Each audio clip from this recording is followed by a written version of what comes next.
Welcome to the Lounge Lizards podcast, presented by Fabrica 5. It's so good to have you here. It's a leisure and lifestyle podcast founded on our love of premium cigars, as well as whiskey, travel, food, work, and whatever else we feel like getting into. My name is Gizmo. Tonight I'm joined by Rooster, Senator, Chef Ricky, Grinder, and Bam Bam. And our plan is to smoke a cigar, drink some tequila, talk about life, and of course, have some laughs. So take this as your 150th official invitation to join us and become a card-carrying lounge lizard. Plan to meet us here once a week. We're going to smoke a New World cigar tonight, share our thoughts on it, and give you our formal lizard rating. The notorious Opus Dubai makes its long-awaited debut. We discuss palate development and finding new flavor notes in cigars, and we compare two sister spirits, all among a variety of other things for the next 2 hours. So sit back, get your favorite drink, light up a cigar, and enjoy as we pair uno, dos, tres, tequilas, Blanco and Añejo with the Fuente Fuente Opus X 2020 Viento de Amor. All right, boys, a very special episode of the podcast tonight. It's episode 150. My Lord. If you can believe it. So we started the celebration last week, of course. We did a little champagne. We celebrated Senator's birthday. It was a nice beginning to our celebration. And tonight, because we don't like to repeat ourselves, for the first time ever, the entire room has no idea what cigar we're smoking. Correct. Is it a pre-embargo Davidoff? It is not. I think it's a Saka special. We don't have that kind of budget. Is it Rooster's favorite Zeno? It could be. Ooh. So I'm in leaving. the interest of doing something special and something we've referenced in the past, we tonight are doing My goodness. the Fuente Fuente Wow. Opus X 2020, the Opus Dubai. There it is. wow. I called it. Wow. I called it. You did call it, you fucker. Such a downer. Look So- at that box. Look at this presentation. Beautiful box. Look at that. Now, is this Bam Bam's box? This is Bam Bam's box. Look at this. Indeed. So what I'm going to do is I'm going to take Oh, one so you knew what it was. and I'm going to pass it around. He did know I I have was to lying. act my part. Don't I? Thank you, man. For fuck's sake. He's Bam Bam by day, Alec Baldwin by night. Correct. And somewhere Miguelito's lurking around. Somewhere in the depths. So how many do we take? You take 4 each out of the box of 20. So this is our second Opus X on the podcast tonight. This one is called the Opus X 2020 Viento de Amor, and it is a 58 ring gauge cigar by 6 inches long. I think this is the biggest ring gauge cigar we've done on the podcast tonight. So we continue, boys, to trend upwards. Yeah. And if you haven't had this cigar, this is a long sit. Beautiful cigar. Substantial. Senator's quivering in his seat right now for the long smoke. We have So this cigar is finished with a piece of cedar. Yep. And a footband wrapped on the bottom. A Slides nylon- right off. Nylon footband. Yeah. Nylon footband with a little scotch tape. And boys, this is a beefy cigar. She's thick. Yeah. Smell of foot of this. Sorry, the head of the cigar. Smells like manure. It's got a funky, Yeah, it's very funky. very Barnyard. dirty barn. Oh, yeah. Horsefoot. Jesus. It does, Senator. A It bar in literally Dubai. smells like horse shit. It's Yeah. like a camel in Dubai.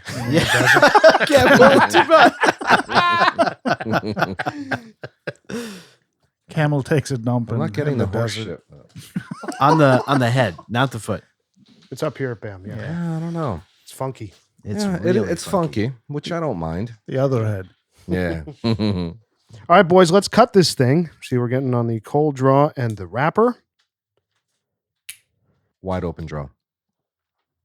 You guys have disassembled this cigar already to It access slides right off. Just slide it off. Slide it off. Ah, look at Slides that. right off. You don't have to fight the tape.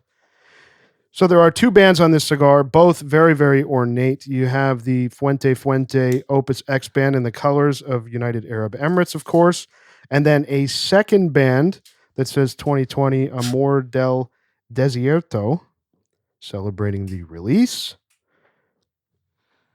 What are you guys getting on the cold draw?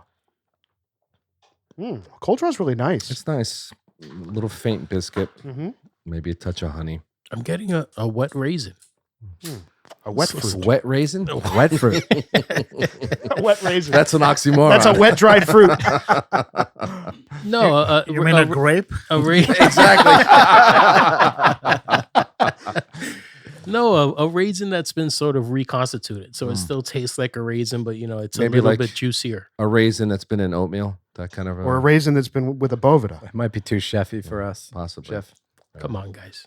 All right, boys, for the 150th time, let's light this thing. The Fuente Fuente Opus X 2020 Viento de Amor. Again, it's a 58 ring gauge Toro Gordo by 6 inches long. You know, in episode 1, you guys were watching television while you were recording. We were. It showed. That's exactly.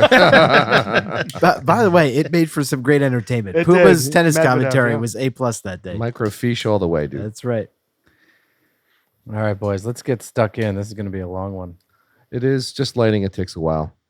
Hoping for a little redemption tonight for Fuente's Opus X line. Correct. We did one other cigar, the 888 Perfeccion, on episode 31, if you can believe it. Unbelievable. 119 episodes ago. At this ring gauge, it's impossible to be plugged like that other cigar was. Yeah, that was a really, really rough go. Senator, how was your draw? Wide open. It was. Mine too. Wide open. It's very pleasant on the light. Mm-hmm. Oh, I like it. You know, we didn't talk about the wrapper. It's got a nice, creamy, medium brown color. Slightly toothy, but beautifully wrapped. It looks and feels very well constructed. It has a subtle box press, I Yeah. would say. Oh, yeah. And it comes, like we said, in this very ornate box of 20. Yeah. Beautiful box. And this is definitely a big cigar. So, you know what's interesting, boys, is 2 weeks ago we did the Romacraft Volstead, the 56 ring gauge. And that feels completely different in my hand, even though it's two ring gauge sizes apart from 56 to 58. This 58 in this kind of box press, not the rectangle This brownie, feels like a baseball bat. it feels very big in the hand. Yeah, and I think the Volstead had more of a truer box press, Yeah. which is, deceptive. It tastes like an Opus. If that makes any sense at all. Yeah, like it's just very smooth, very Opus flavor. But sometimes Opus is not that smooth. It can have like a bit of a bite. This one I is agree. smooth. This one is very Maybe I'm thinking Sharky. There is an Shark is aged pretty smooth. there's an aged I- tobacco thing about this that I really like. At the moment, Yeah. yeah. I can taste what seems like a little bit of aged tobacco in here. To me, it's tasting like a sophisticated cigar. Smokes velvety. Yeah. Nothing unpleasant Tremendous amount of smoke. already. Yeah, high smoke Yeah. output. I'd say to start, the finish is really short. So it just, it starts really velvety and creamy and somewhat, aged in flavor, but then it just, Has anyone retroed yet? I Yeah, have. I've been yeah. retroing the whole time. It's awesome. I'm getting apple, and still that graham cracker that I got in the cold draw is coming through still. No complaints right now. There's a touch of spice Mhm. in the retro and also on the front of my tongue. So yeah, Just a touch. on the retro, it's right at the beginning, Yeah. and in the typical draw, kind of in the middle of the tongue. I'm getting it.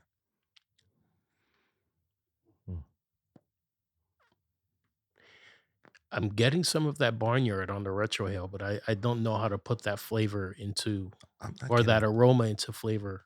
not getting any of that. It's not bad. It's not as I think on the cap originally it was a little kind of feedy, Mhm. like foot a little bit there, less like horse manure for me, but It's very smooth. It's very creamy to me. It's kind of like a chai latte. Yeah. wow. There is I don't know if it's like a honey sweetness or some sort of sweetness there. It's very smooth and you use the word velvety. Yeah. It's a thick kind of sweetness on So the middle of my tongue. I will. This is the second time I've had this cigar. I had one out of this box, and for the size cigar that this is, for me personally, I would like it to have just a bit more oomph, just a touch more. But it does develop as you go through, I think. To your point there, I would say this is firmly medium. I think the body is I mild guess. to medium. Mild right to now. medium for me. What are you getting, Senator? At first, I think it's medium. Yeah? I don't think it I think it's starts medium. mild. And a lot of opuses, I do think start mild, like you're saying, but Yeah. this I feel like has a little bit more than most, which is nice. The flavor profile, I feel like all the flavors, and maybe this is where you're going with mild, they're pretty subtle. Like Very. they're all there, but nothing is like really screaming Mhm. in any loud way that it's like super obvious. So I get some of the sweetness. I think honey, someone mentioned, I think that's there. There's definitely a creaminess about it. The barnyard, thankfully, is very faint, like probably the least prominent note of all the notes that you get, which I like because I don't like a heavy barnyard cigar. I know grinder, obviously, that's a flavored note that you like more of. And I think there's like just a little like faint nuttiness. There's a faint fruit also. It's apple for I me. don't know if it's Now, for me, it's an apple. Yeah. I'm Very gonna faint. go out on a limb and say that the wrapper has something on it. Because I licked my lips and I'm getting a slight sweet. Normally coming off of the wrapper of the cigar, you get some bitterness. But I almost feel, and maybe that has something to do with the taste, or I'm sorry, the smell coming out of the box. Maybe they spray it with something prior. You getting that, So Gills? I'll say this. That's not crazy. This has Really? happened with Fuente cigars because I had the Eye of the Bull. It's that Everybody's little talking short about that. one. Yes. Yeah. And when if you don't cut that cigar, you do. When your mouth touches the head of the cigar, it is insanely sweet like candy. There is something that they spray just on the head of the cigar.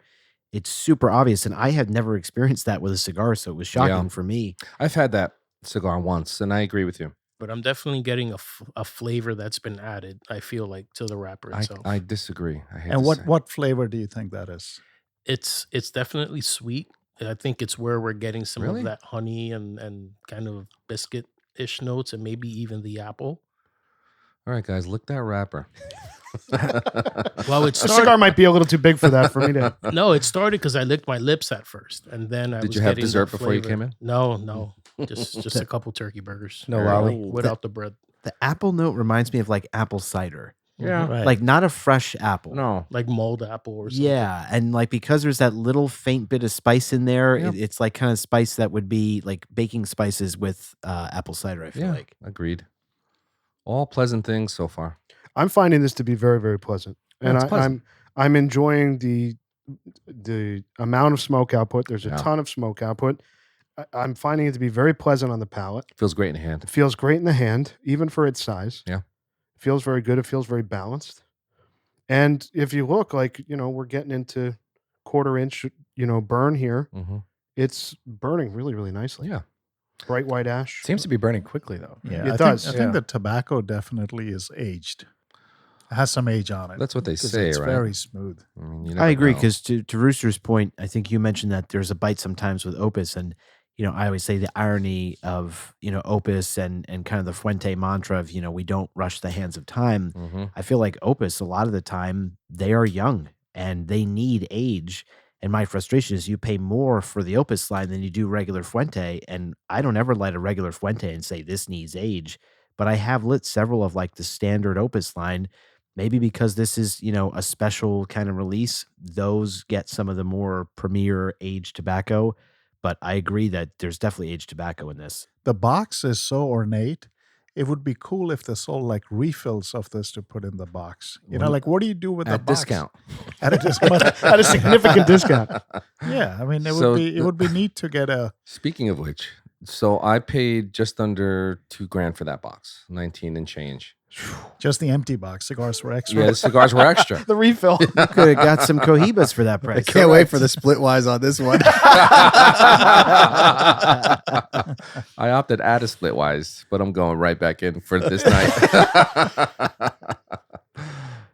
This does feel like a celebratory cigar Yeah, in my hand. It tastes refined. It tastes elegant. it'd be nice during the holidays, I think, maybe. I agree. Oh yeah, this is Right. this is a Christmas cigar for sure. The green and white and That's also very red. It's true. It's colorful. Also, the flavors. If you're talking about apple and that baking the- spice, Yeah. Yeah. biscuit, mulling spices, Mulled wine. mulled wine. horsefoot. Reindeer. No horsefoot today. That has to be one of the best comments. I'm fucking not getting the dude, horse I foot. love that. I love that comment. I'll clip it. I will never forget that. Camel dump. The only thing it's missing is the pumpkin spice for the Correct. fall. That's it. True. Oh, please don't start. We are back in pumpkin I spice know. season. I know. I drink all my coffee black, so So we have a lot to get to tonight. We have a lot of stuff going on. We're going to do 2 tequilas. We have a lot of listener email, a lot of things to go over. I'll start with some of the info on this cigar. So this is one of 3 released for the Opus X 2020 UAE Opus Dubai, as we've called it. There are 2 other sizes. The Arena d'Amor is a 52 by 5, more like a Robusto, and the Sol d'Amor, which is a 55 ring gauge cigar by 6 1/8, all come in boxes of 20. Interesting enough, based on what Bam said on what he paid for it, they range in MSRP price, which we could talk about this with Opus. The MSRP ranges from $800 to the top end one we're smoking now. The MSRP on this is $912. Okay. So you paid well over above the top end. well over double. Yeah. You know, and I'm seeing it online actually higher now than what you paid for it. Really? I saw it today for $2,100 online for this Lord. box of 20. Only if he had known that before, he wouldn't have brought the box. But you know that it is interesting how Opus it's a special night, Rooster. is marketed and sold Thank you. around the world. That the MSRP is not even a guide No. for pricing on these because they are so sought after. Yeah. I saw a note in Cigar Aficionado as I was prepping for the episode tonight. They said that this is really the first cult cigar, the first kind of cigar that people chased, especially in the United States. Really? Because you think, obviously, of course, there's Cohiba, Behike, there's some other things. But as far as like New World production cigars that are sought after and chased like crazy, Opus X has to be the number one. Yeah. I mean, the Opus Marca itself is, It's pursued. it doesn't come out that often. Yeah. You would, very few retailers get it, if any. And it's usually like a couple of times a year, like usually around Father's Day, Yeah. Christmas, holidays. And you'd truth see be it. told, we're not Opus fans in this room. We're just not. But from time to time, you stumble on one that's really good. Is that why you paid $2,000 for the box? Honestly, I heard a lot about this. Guys around me were smoking this and they loved it. One guy gave me one. I liked it. Why not? I would consider paying. I mean, I similar to his point, like it's Yeah. not something I grab every Special. day. No. Yeah. But I mean, when I do have a good Opus, it's a good Opus. Like the Opus Shark, by the way. That is a cigar I can smoke if I could find them and want to pay that. I'd smoke that every week. I love that cigar. This one I'd do maybe, I don't know, if every few months. It does give me fall, winter vibes. Mhm. It doesn't give me summer vibes. It's just so big too. I mean, Yeah, it's significant. But it's easy to smoke though, isn't it? it's very easy to It smoke. is. So in November 2017, Fuente released the first exclusive creation for Dubai, which was appropriately named the Opus X Dubai Exclusivo. At this time, there were only 2 cigars in the line, 52 ring gauge, and another was 56 ring gauge, and they were only sold at Dubai duty free. In December 19, there was another Opus X blend release for Opus Dubai, and again, that was sold exclusively in the area. But I guess some other folks that started getting out of Dubai and started reaching other places. Mm. This is the 3rd release that we would call the Opus Dubai or the Dubai Exclusivo. And this is an actual regular production line now. So even though they're limited in their availability, this is a regular production Opus X now that you can get all 3 of these sizes. And they should be continuing probably each year to be released in a new format or a new size or something like that. But the in blend the should event. be consistent. It seems like now Should they like where they're at and they've put it into a regular production type status as opposed to being limited only available in UAE. Right. So, The only thing that's bizarre to me about like the labels on this cigar, it doesn't mention Dubai anywhere. No, it does not. I was looking for Dubai. I'm like, I what? actually took my magnifying glass out earlier because my vision's going. I tried to zoom in. I found nothing in reference to Dubai. I mean, if you were in a humidor and you were looking for the Opus Dubai, You wouldn't know. you would have no idea this is it if you This, didn't like this do may some as well research. be Opus Mexico City. Yeah. I mean, this is like It's true. So I'll read a quote from Carlito Fuente, the head of the Fuente family, of course. He says, quote, "From the first moment my foot touched the sand, my eyes fixed the horizon, and I experienced the unique scent only the desert can offer. I immediately realized that might be that camel foot. Camel That's gum. the camel. camel foot. Camel I dump. immediately camel toe. Rooster nailed it. Rooster looks over at everyone, gives a self-assured grin, smile. Told ya. Yeah. That's not too crazy with some of the names he comes up for his cigars. It's true. He says, I immediately realized how much affection I had developed for the UAE. What's cool about this is this release marks the 25th anniversary of Opus X, which is pretty wild. They started in 1995. I have some history on that. We'll go through that in a little bit. But what's also great about these is that, like other Opus X blend, the Fuente family's Chateau de la Fuente farm is where they manufacture these, and they also give some of this money to charity, to the Fuente Family Foundation, and they build schools in the Dominican Republic and whatnot. And often when you see Carlito traveling around doing events at local shops, etc., he's really there to raise money for those charities. And we've talked about that in the past. They raise a lot of money and they give a lot of money away. So, hopefully some of that money that you paid for this box, not being facetious, but, hopefully that ends up in some good hands. Hopefully. Do you know the blend on this? Everything's Dominican. That's all I know. Puro Dominican. So I wonder if when they release, a regional for Dubai, let's say, right? I mean, do they kind of go after like what people in the UAE, like what flavor they would some would oud, want? some Oud. A little hummus.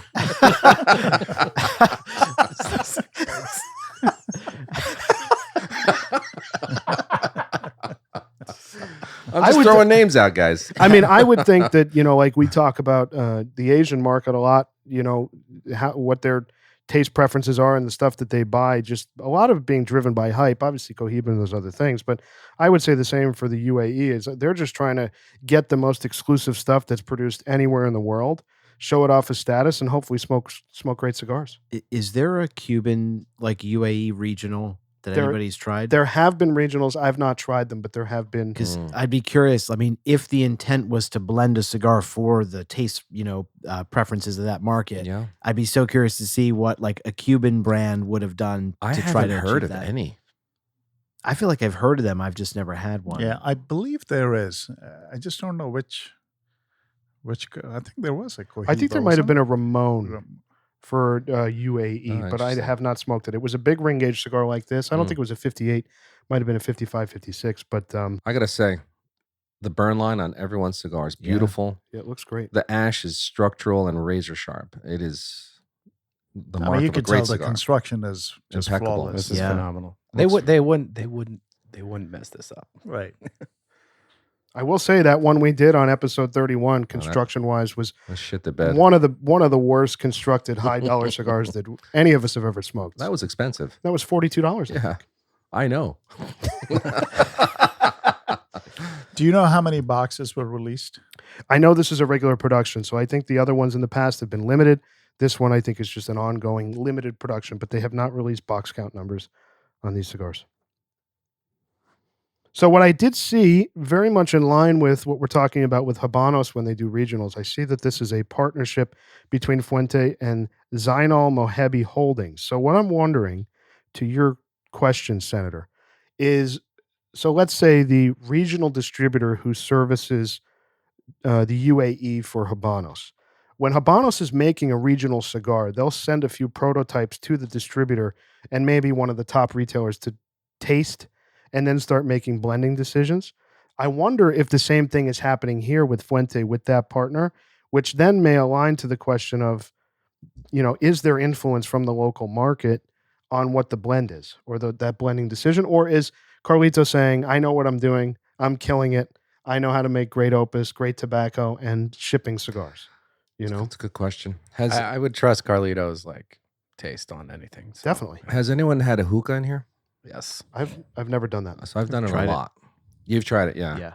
So one of my favorite tobacco flavors is like an apple grape or apple watermelon. You're getting a little bit of that here, honestly. I'm not stretching this to say that Carlito thought about the hookah, but honestly, there's a lot of that here. A little bit of it here. It's very subtle. Well, I would say hookah is probably most popular outside of any Moroccan or Arab restaurant or Dominican restaurants. Yeah. Or Dominican is that right? lounges. Really? Yeah. No, hookah's a pastime for. That's I never surprising knew to that. hear. I did not know that. Really? Carlito maybe thought about this. You never know. Domino's and Domino's. hookah. Domino's and Who knew? Toma. So, boys, we'll do a little bit more on Opus X and what's special about that brand now that it's well over 25 years. But first, let's move in to our first of 2 tequila pairings tonight. We have the 1, 2, 3 tequila. Is it, Ricky? Uno, dos, y tres. Uno, dos, y tres tequila Blanco y Añejo tonight on the Yep, so podcast. We have both. Ooh. So we have uno, which is the Blanco, and tres, which is the Añejo. Mm. Dos would be the Reposado. But these guys were one of the first to get the certified organic label Nice. on their tequila. The one thing I will say, boys, as we get ready to sip the Blanco, we have to raise our glass to our friend and listener, Lizard Mike, who for this and for the kind message he sent with these 2 bottles to us to drink on the podcast tonight Wow. is our Lizard of the Week. Interesting. So we raise our glass to Lizard Mike and all the lizards out there who've been with us for now 150 episodes. How cool is that? Incredible. Cheers, boys. Let's Cheers. try. Cheers, These Lizard Blanco. Nation. Cheers. Cheers to Lizard Nation. Lizard Mike, thank you. That's a wonderful Blanco. I'm sorry. This is delicious. This is a great pairing. I mean, the sweetness, it's really elegant. It drinks beautifully. It's juicy. AF. Oh, It is. This is really good. No, this is very crisp, very clean. The master distiller here, David Ravandi, he's an agave cultivator. These guys grow all their own agave. They do not purchase, they do not sell their agave, nor do they purchase from outside farms. And he specifically wants the focus of this tequila is to be on the terroir. So all of the agave here are grown at 4,200 feet in altitude or elevation. And he just wants to highlight that. And what he does here with the aging, he's using barrels. So when we get to the añejo, it is a darker añejo than maybe what some are used to. And he's using barrels that are half size than normal. So it's ultimately what you're going to find here is that it's a very clean spirit. It's delicious. There's vanilla, caramel. I think on the Blanco, you'll get citrus and pepper. it's full bodied from the point of view of its viscosity. It's Yeah. got great legs on the glass. Even on the Blanco, yeah. It's unbelievable. Yeah. The Blanco is even creamy. Mm-hmm. I mean, I'm like just blown away by this. It's nuts. I'm think shocked of- at the viscosity. Yeah, Honestly, same. That's exactly right. Like you think of like most Blancos, like Ricky's describing as like super clean to the point that like they're like palate cleansing Yeah. and just like refreshing. And very light viscosity typically. Exactly. Much lighter, where this is like viscous and like rich in flavor and creamy. I mean, I don't know of another Blanco I've had that's like this full of an expression. It's Yeah. awesome. But I'm getting like coconut. Yeah. Is coconut Yeah. like is that a There's some like tropical notes there. Yeah. Yeah. Yeah. like coconut water? Oh, so how many bottles of this do we have? one of Only each. one? Uno, dos, tres. So, Ricky, do you guys sell this at Añejo? We do. We do. do. Do you? Today is the first time I drink it in many years. We've had it maybe, I'd say, over somewhere between 8 to 10 years at this point. For me, honestly, it's gotten better over time. I don't remember it being this delicious. It was always great. But tonight, maybe you know what it is? So we're drinking our tequila out of wine glasses. Mhm. And at the restaurant, this is something I've been doing maybe for the last 3 years. But I think at the time that we got this tequila, I was still drinking my tequila out of, just kind of small rock glasses. And you guys know I prefer the wine glass, and I do think it brings something to the spirit.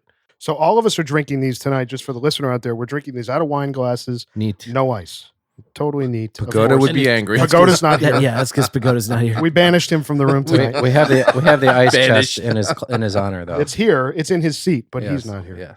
I got to tell you, this for me would be a great end of meal drink for me right after dinner. With a cigar, of course, it's incredible, but there's such, for me, sweetness. It's like a digestif. Yeah. Honestly, I'd have 1 or 2 of those and I'd be very happy after dinner. Done. And it's great because it's viscous, but it doesn't fall heavy. Like you don't feel, it still has those sort of clean qualities of a beautiful Blanco tequila. Am I crazy or is it not sweet? I'm getting a lot of sweetness. I'm getting here. sweetness. Yeah. No, I'm I'm getting getting- more we're getting sweetness The on the nose. Añejo is sweet. I didn't even touch didn't the touch Yeah, I Añejo don't know yet, what yeah. that's- Okay, so I'm sorry. I couldn't help myself. I just took a sip. Wow. The Añejo. Wow. You're cheating. Let's try. Wow. Can we try now? Please do. I'm sorry. It's Let's try ridiculous. Trace, boys. The Añejo. First of all, Uno, dos, tres. caramel and vanilla on the nose. The moment my nose hits that glass, And not in a Don Julio kind of way, right? Not in a Casamigos kind of way, where those are clearly additive. You're saying that this doesn't have the quality of Don Julio's products, is what you're saying. Are we back on episode 2 or 150? bro. Again, they're so complementary from the point of view of the sweetness, but the Añejo, of course, it's more fuller bodied, richer, a bit more. Buttery. Yeah, it's definitely Yeah. buttery, but it's got almost like that caramelly vanilla thing happening. Yep. It's incredible. I've They're never had. both- I don't think I've ever had tequila like this tonight. The ever. flavor notes are different and distinct between the two, but the one thing that's in common, they both have such a creamy, like Yes. buttery finish. It's ridiculous. Like it's like a wine when it has like those described as like a really supple mouthfeel. Like you just want to keep drinking more because Absolutely. it's so soft and smooth in how it delivers the flavor. Absolutely. I mean, I feel like I could gulp this whole glass and like feel great. I mean, it's really special what they've done with these tequilas. You know what's Agreed. interesting too is I feel like maybe, and for the listener is kind of like an example of what you're talking about. What I'm experiencing is the way that it coats your mouth. It almost puts this like light film or layer Yeah. of just sweetness and I- body, but it's not burning on the way I think down. that's the product of the viscosity as it goes down. You're capturing that, and it's coating you. It your coats all your the way mouth through. literally Yeah. like butter. It does. Wonderful. This is an it's excellent, wonderful. excellent. Do you guys Tequila. remember Tapatio Excelencia when we were going Yes. Oh, yeah. bonkers over that? Yes. So this has qualities of that, where there is still some vanilla and caramel there, but there's some minerality present. So to me, it's very complex, right? Sometimes one of my biggest complaints with some añejo tequilas, sometimes they lack complexity because they're relying heavily on the wood influence. Mhm. But no, this guy knows what he's doing, and he's respecting his agave, and he's still highlighting it, which is one of the reasons why the Tapatio Excelencia, which is an extra añejo. It is. Yeah. Yeah, this is This much is an easier to Añejo. drink than a Tapatio. That's Yep. what I was going to say. I Yeah. love Tapatio Excelencia, too. but even I though need I need a chip in that. I gotta get a chip in that. it runs a little hot. It's hot. Oh man, you're hurting me. The thing I'll say though is with a cigar that we've called medium, and it Mm. continues that way right now. Correct. I think both the Blanco and the Añejo are pairing wonderfully with this. Like I'm happy with both. Yeah. Yeah. Yep. Right now, I'm probably regarding the pairing itself preferential to the Blanco with this particular cigar, but I agree. the Añejo though, that is special. I have to side with Giz on this. I feel like both pair great. And the reason for me, the Añejo is so smooth in its delivery that it's never overpowering like the flavor That's true. in this cigar, which is Yeah. like firmly medium at best. Where I do think, like to Ricky's point, I mean, an extra Añejo would overpower, like Tapatio Excelencia, I think would overpower this cigar. The Blanco for me, it's a bit. There's more fruit in that for me than the Añejo, which I think goes nicely with the fruit in this particular cigar. Not to say that they're not good, because both are excellent with the particular stick, but that Blanco for me just a step above for the pairing tonight. So I just want to talk briefly the prices on both of these. So the Blanco is just a touch under 70. You can find it somewhere between 65 and 70 according to Tequila Matchmaker, and the Añejo is between 83 and 89. So you're still under $90 for the Añejo, an organic tequila, which is important to a lot of folks. I'm gonna put all my tequila that I have in my locker on eBay. I'm buying this. I'm buying this. This is really good. I'd be happy with this tequila for quite a long time. It's excellent. What do you guys think of those prices? I think it's really fair. 65 and 90. I mean, when you were saying that, the Añejo, I was thinking about what's that other Añejo we love? I've got a few of these at El home. Tesoro? Don't fool Tesoro. Tesoro. Exactly. That's delicious. That's like too. 90 a bottle. Yeah. And Yeah. that's an Añejo. Yeah. And the other one, Don Fulano, their Añejo is amazing. We reviewed that on the podcast. Yes, and that's that's also probably delicious. also about $90. So I think the price point is very fair. I actually think Tesoro might be more than that, correct? I feel like that might be like 110. The Añejo's around 110, 120. Wow. I'll say this: those guys, I don't remember that. you know, number. and I think Did it go up recently? Because I'm positive I Yeah, paid yeah. $90 in Waldwick. where's Waldwick is in Jersey. Yeah. For the listener, it's about 3 miles from where we're sitting. You know, when Chef travels, he's blindfolded. Well, he has a driver. Exactly. He's very And he's listening to the pod. He's not very paying attention. bougie. I'm yet Very to bougie. drive past the Correct. sign that says Waldwick, New Jersey. Yeah, so I know with the El Tesoro, his processes are very artisanal, and there may be some loss there. And he's also Carlos Camarena, so he's, you know, That's your boy. and that's not to take away from this, but I know for the Tapatio products, you know, their fermentation vats are wood, whereas here they're using stainless steel fermentation. It is still open air fermentation, so you're getting that great minerality and those unique flavors. But it is providing somewhat of a cleaner, more focused flavor as a result of the stainless steel tanks. At least that, you know, that's my opinion, because the wood, it does impart a lot of flavor Yeah. while the juice is fermenting. So I have a question for you, Ricky. You mentioned the altitude and the highlands level of Jalisco. What are we tasting that is a product of it being grown at a specific high altitude? Like, what is happening with organic? Like, what about this process makes this spirit different? I think first and foremost is the sweetness, and you know, we're all noticing just how sweet and smooth and rich and buttery that the Blanco is.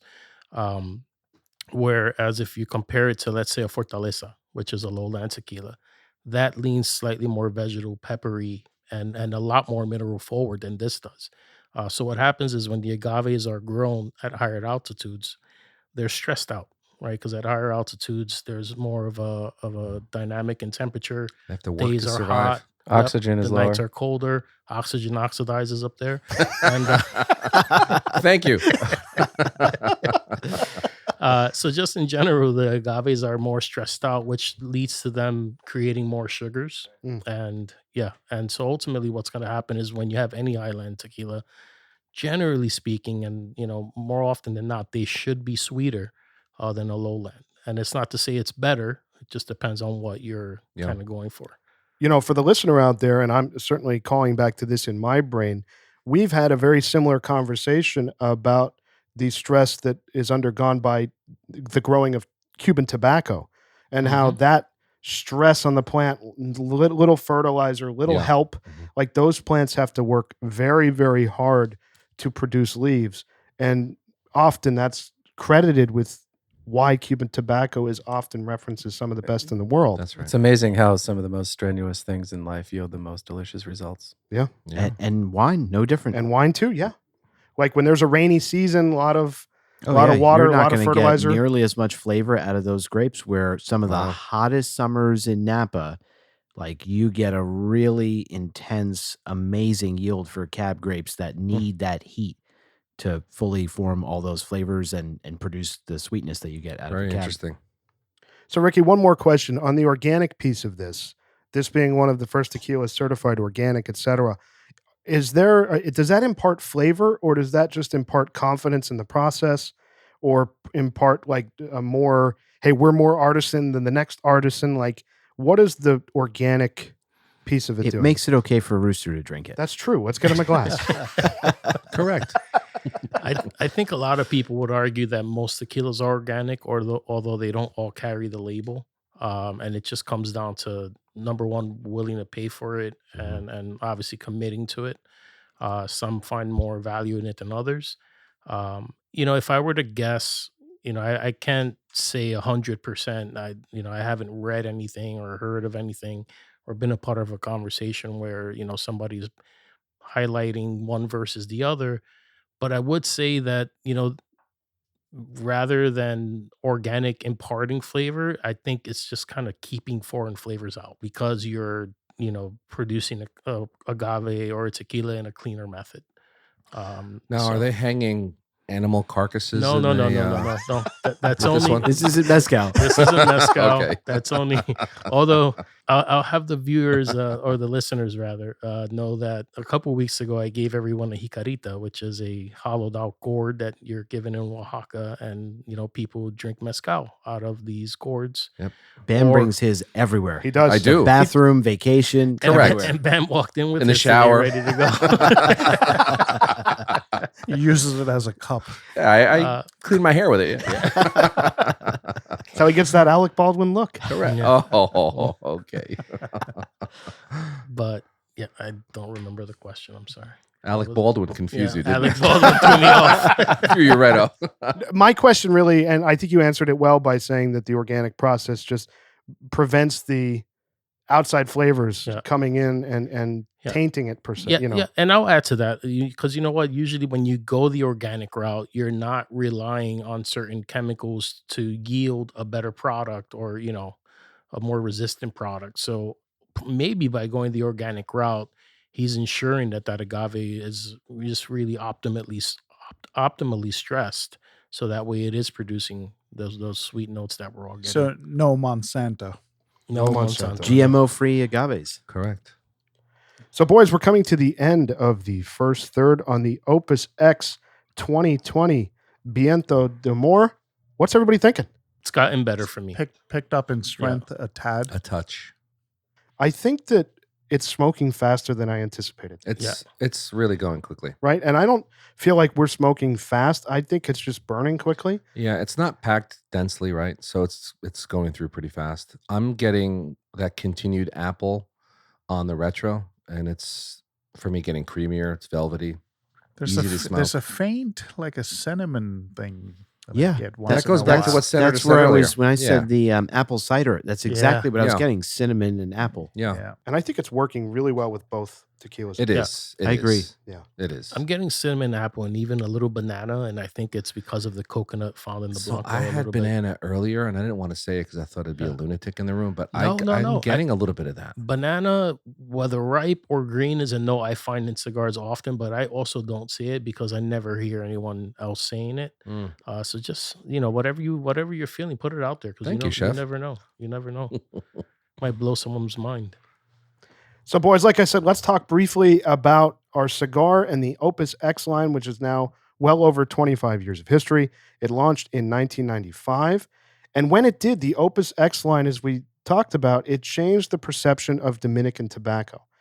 Obviously, we're talking about the cigar boom, that mid-90s boom where cigars were coming from everywhere, celebrities, every type of region, every type of quality. And Opus X stood above that and became one of the first cult status cigars, as we talked about.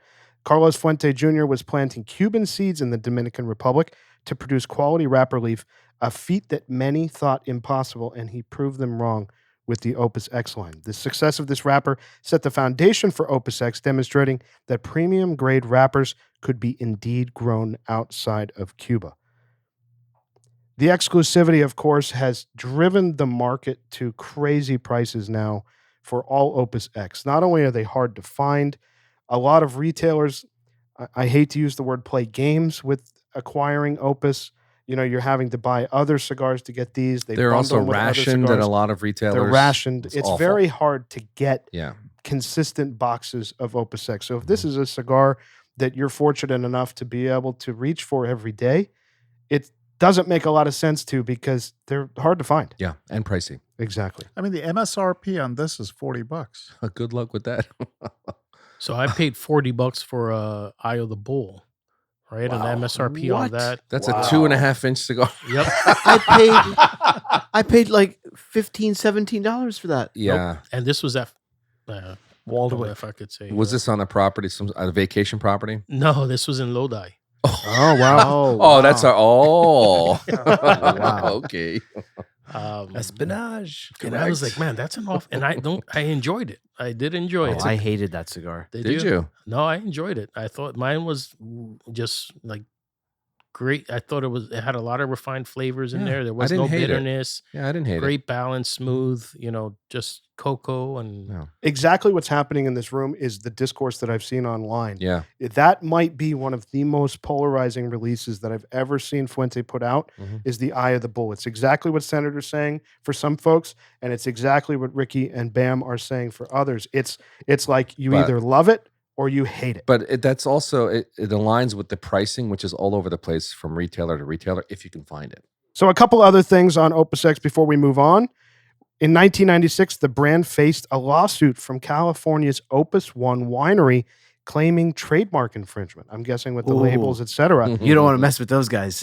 However, Their Fuente, cheapest wine is like $3.50 a bottle. Fuente won the case in 1998 Carlito, with the judge ruling that the cigars were unlikely to be confused with wine. my man. That seems pretty obvious to me. It also is ridiculous they sued them for that. you know what? That judge is a genius. It might be Judge Mehta. That's right. We should look it up.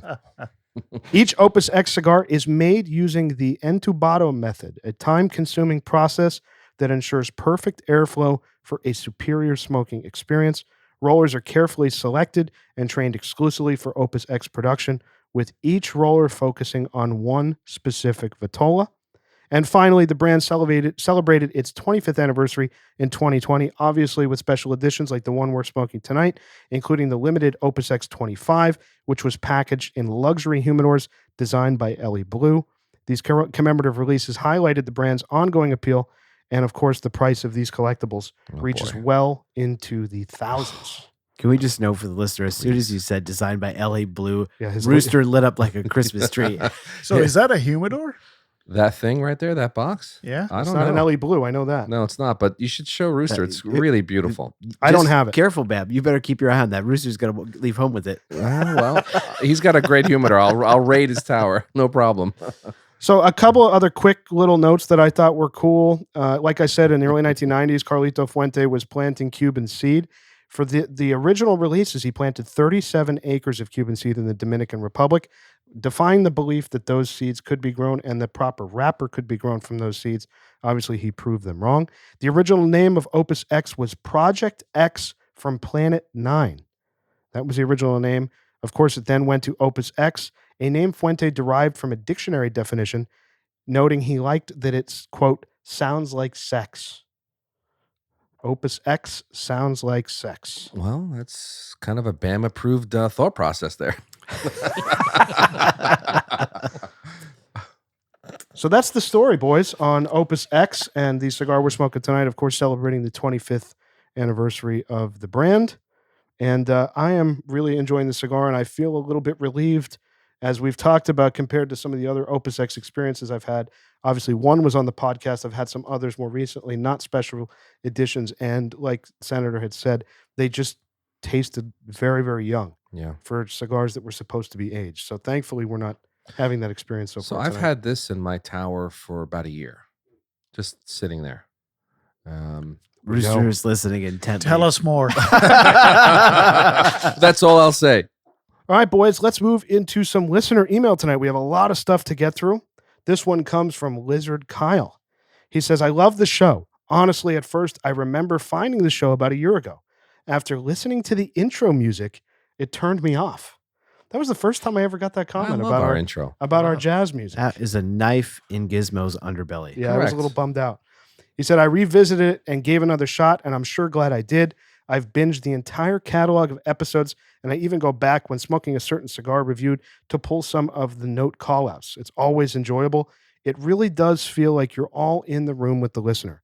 Coming from only liking bourbon, my dive into cognac came exclusively from listening to the pod. My favorite go-to now is the Remy 1738, There you go. which of course is Oh, yeah. that's a best daily driver It's a there. staple. And my girlfriend's is the Cavassier VSOP. Wow. Another great good bottle. one. And Lizard Kyle here asks, have any of the lizards tried the Heinz Cigar Reserve XO? No, I saw. So when we Yeah. first did Hein, when we did The rare. the rare, Yeah, that was the first one. we looked up all the other ones just because this was a revelation. And obviously, a great cognac brand. I saw it, but it's hard to find that. That's not something you can just pick up at any No. regular liquor store. Anytime I've ever been at a liquor store, I've never seen it. Yeah. And I'm always looking for cognac when we go because Me too. we've enjoyed XO and the higher end stuff. I'm sure that's a very pricey release, but I haven't seen it anywhere. But we'll have to get it for the pod at some point. Or, to win Listener of the Week, you can always send us a bottle. That's I like it. Now we cooking. You're on the hot seat, Lizard Kyle. There is an exchange of goods for Listener of the Week, by the way. There So is. You do get cigars. I have do to win say some though, stuff. I love this email. This great is email. heartwarming. It makes me feel really, really good. Great email. Awesome. So Lizard Kyle continues, tip of the week. I recently found out that a golf tee works fantastic, and he puts in parentheses, pagoda voice, fantastic, for depressing the valve and purging your lighter. Like when you need to put gas in your lighter? Yeah. I just use my Perfect Draw. That's Cool. what I do. Yep. But the golf tee works as well. And finally, he says, congratulations on the success of the podcast. Thank you for the education, laughs, banter, and the time you all put into the program. Lizard Kyle. Awesome. It's a great email. Yeah. So I have another one here from Lizard John from Boise, Idaho. He says, hi, Giz. So I tried running water over a Liga Privada Year of the Rat, and it was a complete success. Yes. I was waiting for disaster. You were rooting for disaster. I saw it. Kinda. I'll tell you, I've gotten a bunch of emails of folks Wow. doing this with exclusivos, with other cigars, as we've discussed on the podcast a few times now. Like, we're coming to the point, boys, where Vindication. We're gonna have to try it it. with the Fabrica Vindication. 5. we're going I to have did to it try this it. Oh, week, that's yeah. right. You did it with a Yeah. Fabrica 5, Yeah, the Pyramidi. with the Pyramidi, Correct. yep. Wow. And he says, it was a success. I could swear the flavor notes were more rich and identifiable than previous versions of this stick. I'm not Do sure. you know how proud Senator is right now? I mean, He's loving it. I didn't Look invent at this him. method. I was the biggest skeptic, but this was exactly my experience. It's I'm not true. crazy. It's true. He said, I'm not sure I'd try it with a thinner wrapper. The Rat has a thick Connecticut broadleaf, but it may be worth a try. I'm still a bit shocked by the experience, but I'm glad I tried it out. Thanks to Senator for leading the way. There- Wow. Yes, indeed he did. Vindicated. Cheers, All right. Lizards. Keep up the great work. Lizard John. There you go. I appreciate this from Lizard John. I need all the backup I can get in this room with this water method. Not true. Not true. But I will say for Lizard John, I had the same fear about a thinner wrapper. So actually, after the last episode we recorded, I took a Partagas D4 Oh, that's his favorite. at the lounge here. Some of you were here for it, and I poured water all over it, and it smoked beautifully. Yowza. No problem. So even a thinner wrapper, I would encourage any listener that Interesting. wants to try this or has been doing it, but with more New World cigars, with Cubans, you won't have a problem. Yeah. I think you want to do this experiment with a cigar that you're familiar with, Yeah. so for that sure. you can Good compare. Point. Good point. And that's what Senator did. He did Yep, it on right. both the Exclusivo and the And the D4. I D4. mean, what cigars do you smoke more than those? two? Exactly. Do you Correct. wet the foot? No. No, you No. can't. Never wet the foot. So you only, before you cut the cigar, you hold it down and just pour the water over the head of the cigar. It runs all the way down the wrapper, but you don't want anything to get into the cigar. And I could assure you, after doing it on a Vegas Urbana Classico, that a thin wrapper It works. does Holds just up. fine. Yep. Interesting. So Son my of a question bitch. for you guys, having done it with both Cubans and New Worlds, did you notice a experience difference in like the enhancement from it on one versus the other? Obviously, both you smoked them a lot, right? So did the Cuban benefit more from it? Did the Exclusivo, or Great were they question. kind of neck and neck? I Great think it's question. an equal benefit. From my experience, it does the same for both.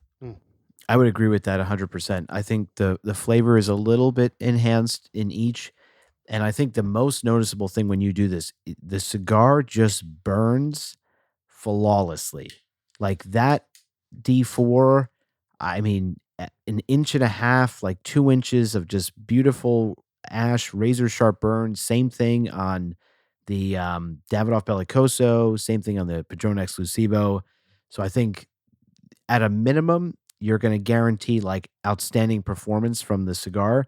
And then maximum benefit, you're going to have just a little bit of enhanced, more concentrated flavor It also makes the wrapper glisten a bit. It does. early on. Yeah, And right. then as Yeah. you're smoking Yeah. it, all It that moisture evaporates. just dries and evaporates. Yeah. So I did this with a Siglo 6, and Senator, a couple of guys were in the room. I have to admit, Oh, you did it. I did. with a Siglo. Nice. The burn line stayed perfect from beginning to end. The performance was flawless. On that cigar, they're young. I was going to say that's a more recent. Exactly. Yeah. So I've had some performance issues with that. So I think this concept could help a performance issue possibly. Yeah. And the flavor was outrageous. And I say the performance piece just because it's almost comical when you're lighting it. I mean, there's so much water down by the foot that has dripped down. It almost doesn't make sense. Yeah, you're like worried that the cigar is going to struggle to light because it's so wet, and it lights perfectly. Yeah. You don't have any issue at all. Well, we got to try it on the pod, boys. We've now gone past episode 150. So that means we're each going to have a bucket in front of us.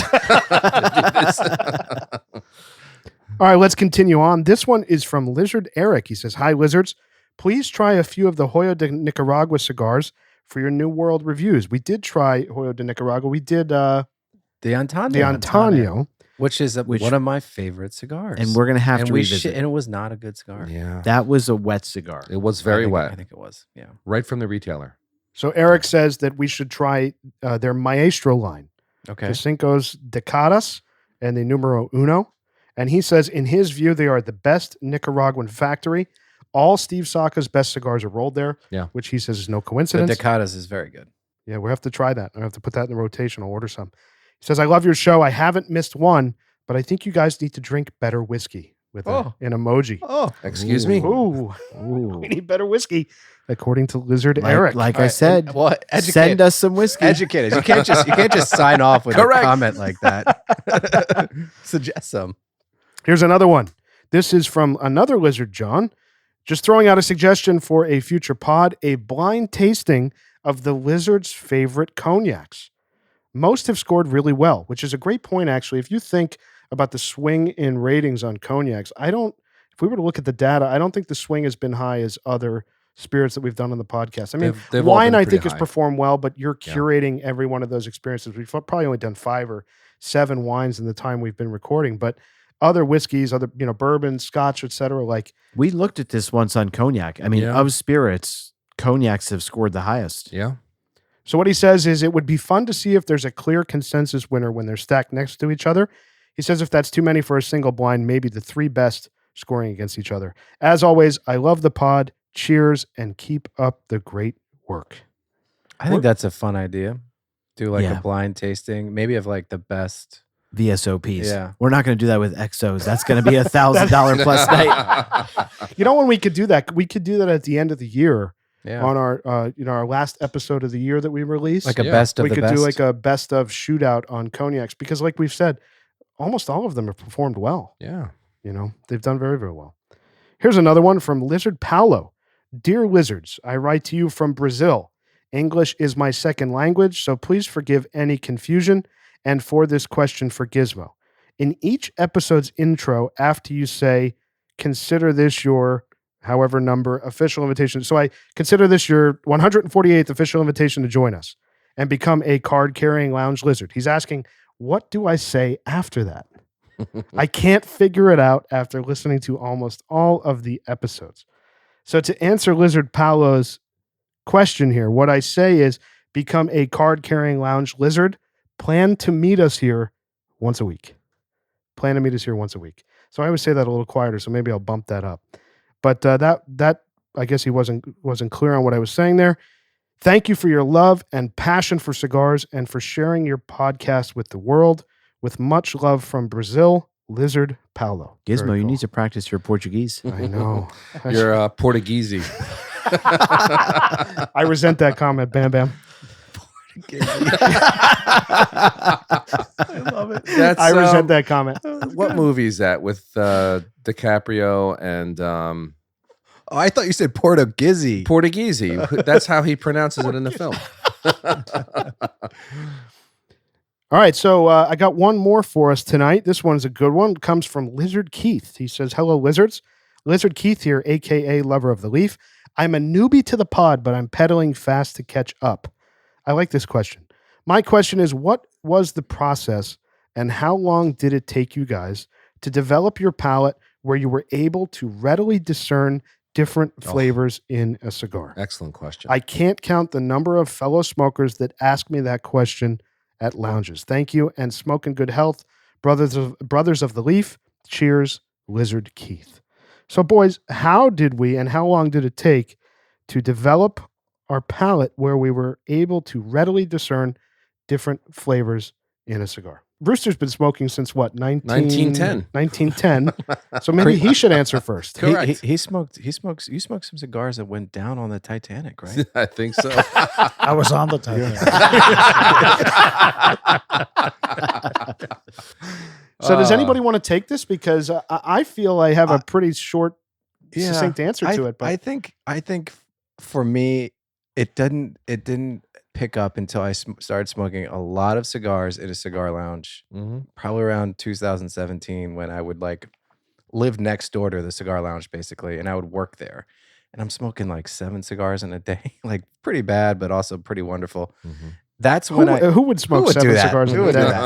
By the way, can we just reflect on the lineup that Senator had? 11 cigars for his birthday. I hope you smoked them all. I did. All 11 cigars. He set a world record that day. But his mouth went numb by the 8th No, it wasn't my mouth. So I'll set this up for the listeners. So when it was my birthday, Gizmo said something to the effect of, you need to have at least 8 cigars today. Yeah, to call it a success. To call it a success. 8 cigars. And I was like, challenge accepted. Easy. I know how to get him going. You want to be a man on your birthday. Come on.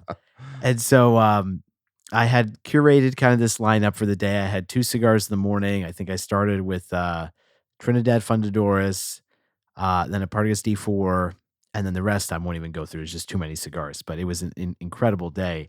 But the one problem was, by the time I left the lounge here, after my 11th cigar, I was so wired with nicotine, I couldn't go to sleep till like 4 a.m. I mean, it was insane. Yeah. I'm not surprised. Nicotine does that. Yeah. So I think for me, it was smoking a lot, and it really didn't help. It really didn't start until I started talking about it with guys like you guys at the lounge. When you're smoking a cigar, especially together, that's when the magic happens, when you can have that conversation about what are you getting? And then somebody says, oh, I'm getting banana. And you're like, oh, wait, that is banana. And then you remember it. And then it's part of your repertoire as well. And I think that, smoking together with friends and reflecting on the taste, it doesn't need to take a long time, but you just need to smoke a lot. It doesn't need to take years, but it could require a lot of smoking. Yeah, I think for me, it was more like when you get into the Cuban journey, because you smoke a lot of Dominican and Nicaraguan cigars. Nicaraguans, they tend to be a little bit heavier, but when you start getting into the Cuban cigars, you really get to taste some notes and flavors. There's more nuance. There's a lot more nuance, Sure. and you don't get that in the Nicaraguan tobacco. Yeah. It forces you to pay attention. Oh, yeah. It does. And It slow down. does. And slow down. Yeah. Yeah. I mean, I was blown away when I got into the La Gloria Cubana, the MDO series. Absolutely. I mean, the floral notes that you get out of those cigars, I mean, there's nothing else out there that you get that from. Off the charts. So it does take a while for your, to get to develop those notes or how to get those notes, and it takes a while. I think that tracks to what Steve Saka said in our interview, where you have a journey as a cigar smoker. You try to get more and more and more, and then you hit a wall, and then you start to try other things. Yeah, you kind of go into like a heavier. Well, he said blends. you and, start heavy. Right. Most of us start heavy, and and I did that when my very first cigars were very, very full, and you take it down as you go through the years, and someone hands you a cigar that you've never had before, and that kind of takes you in a different direction. So the collaborative experience in a room is a huge help to experience something new. There were probably a lot of tastes that I definitely could discern in the early days, but I didn't put words to them. And when I started putting words to them and having, conversing with others, smoking the same cigar or like just reflecting on different cigars, that's when my palate really started to open up, because I was really intentional on a discovery. And also, once we started recording, I mean, we've been doing, this is the 150th episode. Yeah. So we have smoked 150 different cigars At least. on the pod, at least. So, I mean, that's a journey, and you look forward to recording every single Monday because you're recording and tasting a new cigar. Yeah, and if I could add to that, I'd say the journey never stops, right? Like the best thing that you could do is put yourself in these situations, whether it's at your local lounge or a community or a message board or something where you just get lucky to meet a bunch of guys that are into the same hobby you are.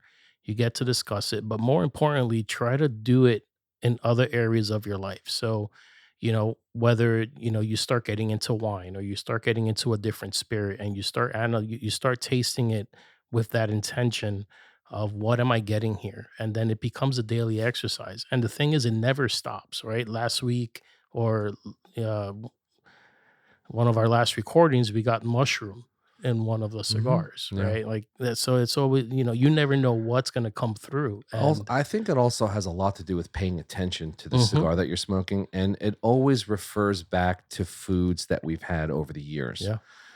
And So that's why we it's know, important to yeah, to we keep know what eating and putting yourself we know in what those things taste situations. like when we're Yep. having a meal or a snack or a drink, and I try to recall those things whenever I'm smoking a cigar, and I'm not always capturing what I've had.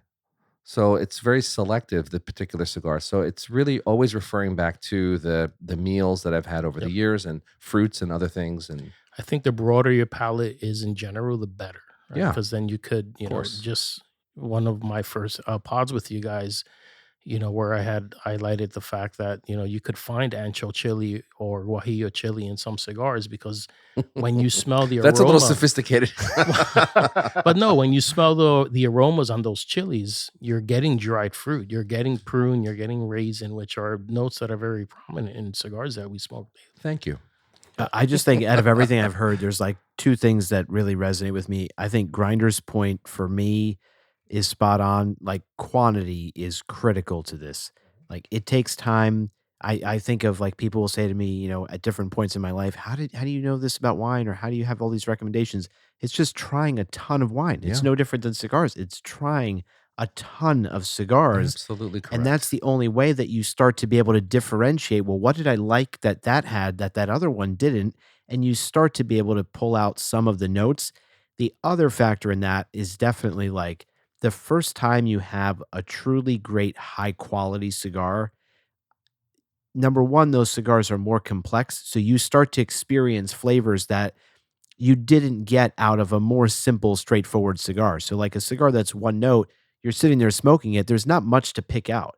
It's when you finally dive into something, a little higher quality, a little more complex that you say, like, wow, I'm getting all these different things. You don't know what they all are initially, but when you smoke it enough, you start to figure out and piece together all those different things. So, I think quantity more than anything. And then, when you get purposeful about starting to pursue some really high quality stuff, I think it makes it easier to find that.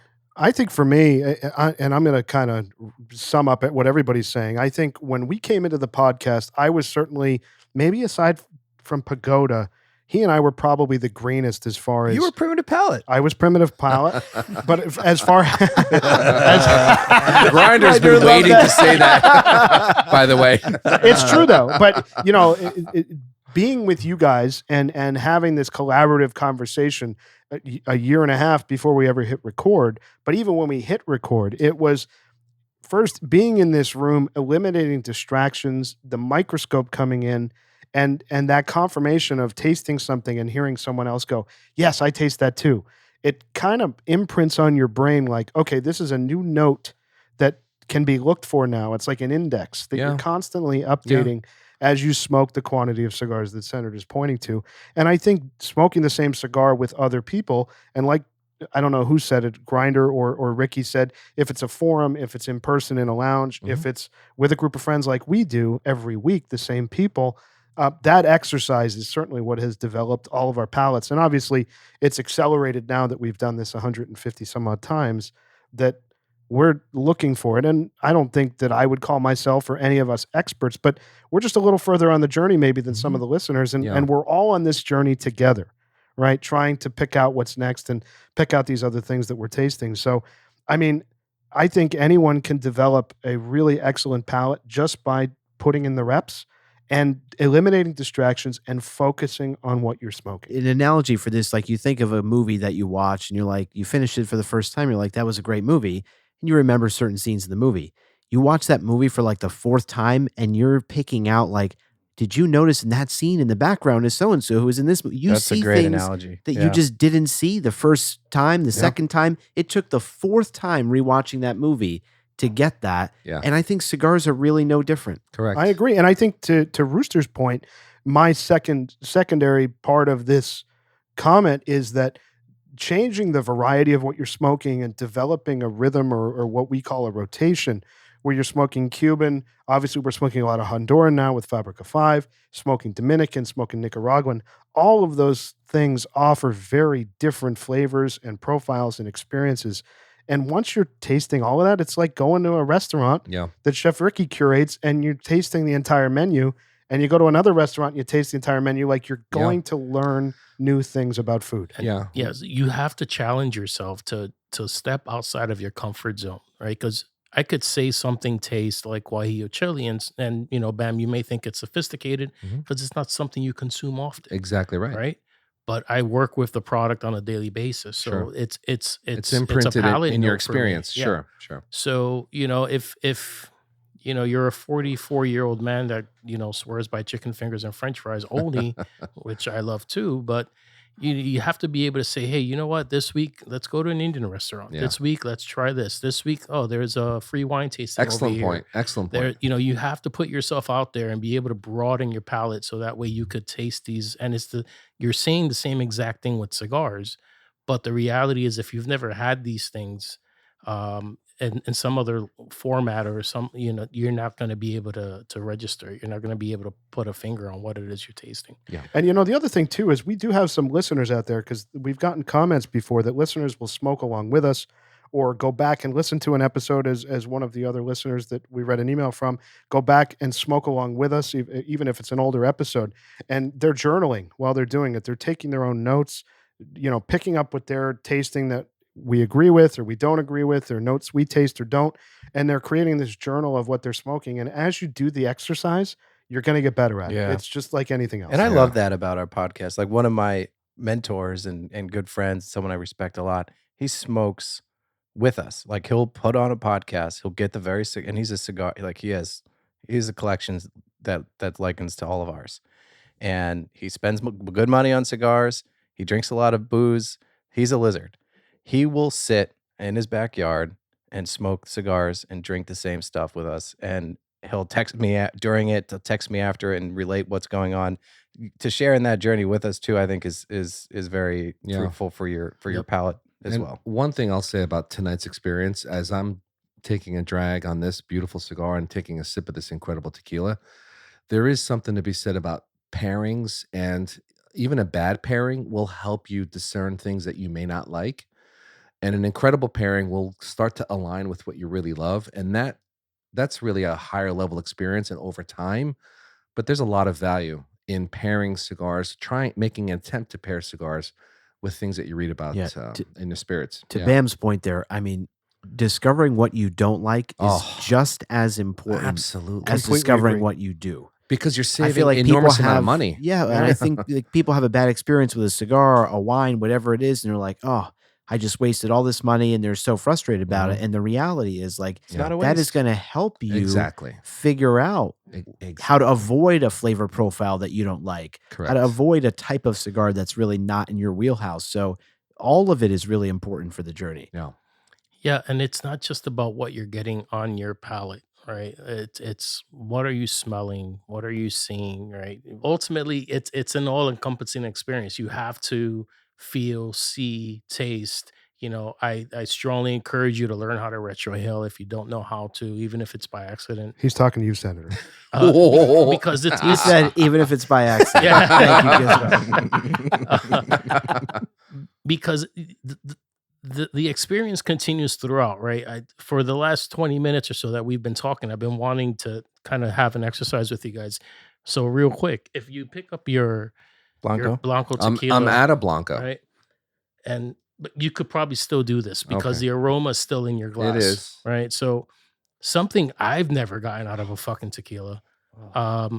It's delicious. On this aroma, I'm getting white to milk chocolate. Yes, I was going to say. Like it's I've never chocolate. fucking gotten chocolate on a Blanco tequila. Senator, you got to corroborate that. It's white chocolate. Yeah, 100%, that's right there. Yeah, and I'm Oh, just I like, agree. holy shit. Can you hand your glass to Rooster so he can sniff this glass?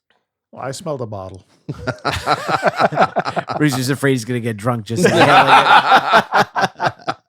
Now, Rooster may not get it because he hasn't been ingesting it, right? So That's his palate's true. not a similar, he may just be getting ethanol, whatnot, or pepper. But that white chocolate's there. But that speaks to what I'm talking about. Yeah. You have to be able to, it's not just about taste. It's about what you're feeling, what you're seeing. It's about, the aroma on various parts of the cigars, right? The first thing we highlighted was the camel foot on the cap when we took it out of the humidor, right? Which is completely gone. And then, something that Gizmo does often, smelling the burn line, Sure. which that was new to me until I came to you guys. So it's just like, what else can we do? Now we're adding water onto some cigars. Like, what else can we do to I experience things differently that round out that? I think there's a aroma? sense that you tapped into there that we haven't talked about tonight in this experience. And Puba is probably the one that points to it most. When you're having a good cigar, flavor profile aside, but you're having a good cigar that's performing well, you're enjoying whatever it is, you have that kind of relaxation where you feel your heart rate go down and you kind of sit back in your chair and you settle into the experience. And I think that's just as important to all these other things, to open your mind to find new flavors, find new ways that the cigar touches, in a good way or bad way, touches your palate. Like, I think all of those things being a product of what we do here and what the listeners do with us and in their own groups and alone at home, that's really the benefit of this general exercise that we do. And on that, don't get frustrated early on because you can't pull out the notes that you are hoping to. And I say that because the white chocolate note that Ricky just called out, look how long it took for us to even figure that out. That's It's true. like an hour, 15 right. minutes. So it's like, don't get frustrated when Yeah. these things don't happen right And away. how much Like, tequila have we had over the past many years? exactly. Yeah. And How so much it's like, tequila have I had? I've never had This that is note an in a indictment on Blanco you. tequila. Yeah. You're indicted. Well, I think, I really think this email from Lizard Keith and this question Great question. was the perfect question to pose for episode 150 today, because it really does encompass and highlight Everything what we do. try to do. Everything we do. Right? It's everything that we do on this podcast is trying to understand what we're tasting, how we're tasting it. And really the biggest thing that I think pushes us further is why we're tasting it. And being curious about it. So I think that it's a really wonderful email and a wonderful question and discussion for episode 150 today. So thank you to Lizard Keith for pointing that out. And I think, boys, we might have to do something we've never done before. I think we have to award oh, I knew you were going a to do it. second Lizard of the Week this week Oh. to Lizard Keith. Gizmo's like Oprah right now. You get a car. you get a car. You get a car. It's like we're in Cuba with him all over again. Am I wrong? You're not wrong. Am You're I not wrong on this one. Am I wrong? So we're also going to give Lizard Wow. Keith Wow. Lizard of the Week. We have Wow. a dual Lizard of the Week this week for episode 150 That's big. because that, to me, encompasses everything that we do with this podcast and with this friendship and with this group. And also to Lizard Mike, who sent us these two brilliant tequilas tonight that have prompted so much wonderful discussion, tasting, and pairing. I mean, those two things really encompass everything that our podcast is about and our community, Lizard Nation, is about. Bam's going to send them both Opus Dubai. What was that? All right, boys, we are well beyond the halfway point now, I would say, on the Opus X 2020 Viento d'Amor. What's everybody thinking? Can I just lodge one quick complaint? Oh boy. It's not about the flavor. So I know. it's No, not, I know what it's it is. not a- I know it's what not it is. a Go huge ahead. one. Go ahead. Flaky ash. That's it. Yeah, Yes. it's true. I have looked Yes. at everyone's clothing and We have everyone's that. experiencing It's the true. same thing. It's And true. it wasn't like that in the beginning. No, No, the right? first like First, half third, inch or yeah. even inch You're was not wrong. great. You're not wrong. But once you get past that, it burns perfectly. It's an even burn, but the ash just flakes off and you constantly have little pieces of ash all over you. And I'm just like wiping away throughout and I'm looking at everyone's clothes and there's like pieces of ash. My iPad has ash particles all over it, which never happens. At this point, it's very delicate ash. Yeah. Senator, every cigar is in an exclusivo. That's true. You know what this reminds me of? The flakiness of the ash. There's one cigar we've had. It's the Davidoff. It was, at the previous lounge. North Korea? It was there. it was there like edition. Do you remember that? The Ridgewood. Davidoff Ridgewood. Oh. Very flaky ash. Yeah, I didn't like that cigar too much. It was okay. I like that cigar. Says it all. Yeah, but the ash was very flaky. Yeah, interesting. Probably by design. Correct. All right, boys. In celebration of Bam, who brought the wonderful Opus Dubai tonight. Thank you, Bam. He's looking at you with He's not happy. You're welcome. He's not happy. You're welcome. I want to wrap up on episode 150 tonight. How long have you been waiting to do this? I'm not answering that question. I plead the fifth. I want to wrap up the conversation around dried fruit. I have a bunch of emails from listeners. I pulled a few that I think are pretty cool. I think are pretty cool. Oh, yeah. So one is from Lizard Max in Australia. He writes, gents, Max from Australia here. I hope you are all well. Prepare yourself. And this is in all caps bold. Oxygen oxidizes wet fruit into dry fruit. Ooh. He says that's definitely worth a 10 all day. Keep up the great work. Chemically, that's actually possible. It's 100% true. It's a compliment. Correct. I take it as a compliment. This one's from Lizard Sean. He says, to set the stage, a group of 12 or so guys sitting in chairs in a circle. Quote, I guess I will start. Hi, my name is Lizard Sean, and I also get dried fruit notes in all of my cigars. Sean, you're a sophisticated man. The group responds, hi, Lizard Sean. It started from the first one, and then everyone after seemed to have the same dried fruit. Not wet fruit, but dried fruit. Mm-hmm. But then the citrus creeped in, and I thought, this can't be. Where's the dried fruit? But happily, the dried fruit came right back on the next one I smoked. I got really nervous. Anyways, thanks for letting me share. Oh, boy, I feel like the compliments just kind of took a turn. That was. I think Bam should sit in on these dried fruit anonymous meetings. And there was another member of the circle who said, your sharing helps me immensely. Oh, that was Lizard Tim. So that was a discussion on one of the Facebook groups I love. Was that Tuxedo Tim? No, it's not Tuxedo Timmy. All right. This one comes from a long-term listener. I thought this was actually really interesting, and this is dead serious. This is from Lizard Bill. This is Lizard Bill's been writing us, I think, since episode 1, probably going on 3 years now. So cheers to Lizard Bill.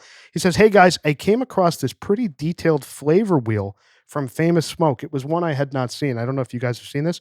It's pretty useful in digging up all of these flavor notes. And when I tell you on this thing, that I've seen, there must be 200 flavor notes around fruit. The edge. You're talking the main components. That's all fruit, by the way. Animal, wood, vegetation, earth, plant, fruit, nuts, spices, etc. And there are hundreds of flavor notes. Is horsefoot on there? There's barnyard. I'm curious about animal. Yeah, is petrichor on there? Petrichor. Let me see if petrichor's on there. It has to be. Minerality. Mulch? There's dirt, moss, damp earth. Damp earth. Damp earth, petrichor. There there we go. Of course, dried fruit is on there. Absolutely, it is. Of course. But I really like this, so I'm going to put that up on the Instagram. That's nice. So credit to Famous Smoke. That's a really great flavor wheel. It is. So I think to answer, going back to Lizard Keith, who asked us that great question, to answer some of those questions, printing this out or having this local on a phone or an iPad when you're smoking, you can say, oh, this is wood. What kind of wood? And you can dial down into it. Yep. It's a pretty useful tool. So I think that frame that, put that in your home lounge or something. Absolutely. Yeah. Or you can just put one with dried fruit all the way around. That's the one we'll print for Bam. I'll make a custom one for you, Bam. Every Christmas cigar present. does not have dried fruit. Okay. This ain't right. So finally, we have a gift from a listener for Bam tonight. This is from Lizard Luigi, who's written us a lot. He won Lizard of the Week a few weeks ago. He says, hey, Lizards, I'm listening to the J.C. Newman Shark episode, and hearing Bam being taken to task about his dried fruit notes has encouraged me to do my part and help Bam further hone his seemingly one-act play dried fruit palate. That is the knife to the belly if I've ever heard one. So Lizard Luigi says, please accept this dried fruit platter Wow. as a training tool Look at this. to get Bam to understand exactly what the hell he's tasting. That is awesome. That's from Costco, by the So way. this is actually I'll take dead it. serious. This is not cheap. This is a really high quality Harry and David Yeah.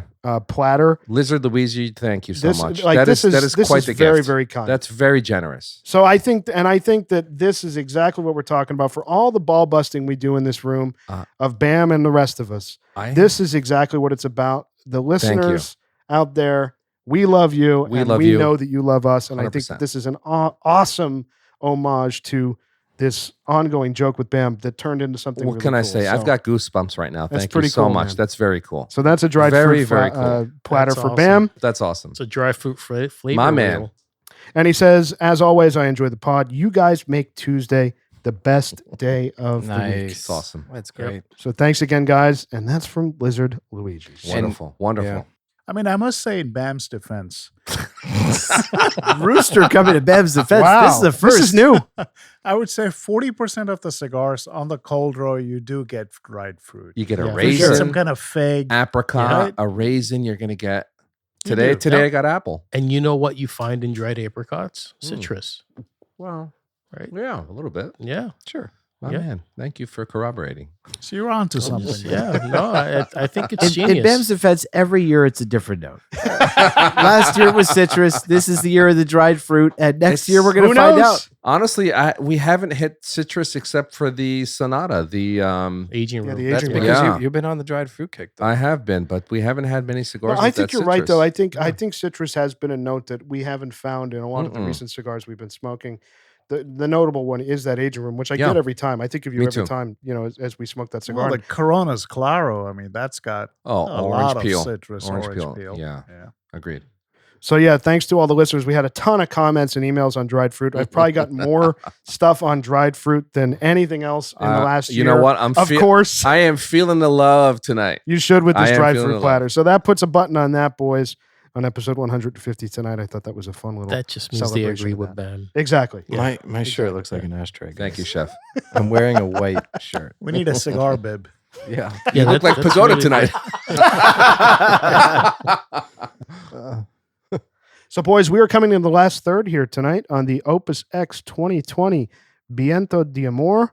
What is everybody thinking? Because it has remained very consistent for me. I wouldn't say that this is a 2 or 3 act play. Like, I feel like it's No. been pretty consistent from the beginning with a slight pickup in intensity, but I mean very slight. I think Look, the- there's a lot of different notes, but they're hard to pick. They're very faint, right? They're not very pronounced.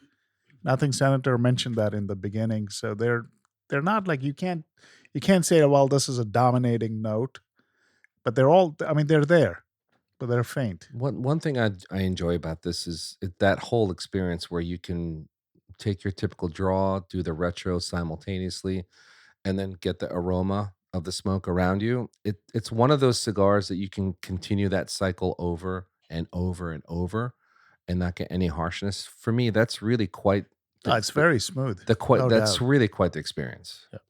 I wasn't here for that Liga 9 episode, but was the room this smoky for that one? Oh, yeah. Oh, I would way think it was worse. more. It was way more. Really? smoky. Oh, yeah. Yeah, Oh, they're Wow. right. Much Yeah. smokier. Yeah. I mean, The I think- difference is like this puts out a lot of smoke output, but the smoke out of the Liga 9, It's it's heavy. like a heavy viscous smoke. Oh yeah. It just like you blow out the smoke and it just lingers. Senator's in the still air. painting the walls after that episode of his lounge. It turned yellow that night. It's That's why we crazy. got kicked out of there. He has Correct. a hazmat team in That's there. exactly right. Serve pros in there cleaning it. Crazy. Yeah, the smoke was. It would you would push your draw out of your mouth on the Liga 9.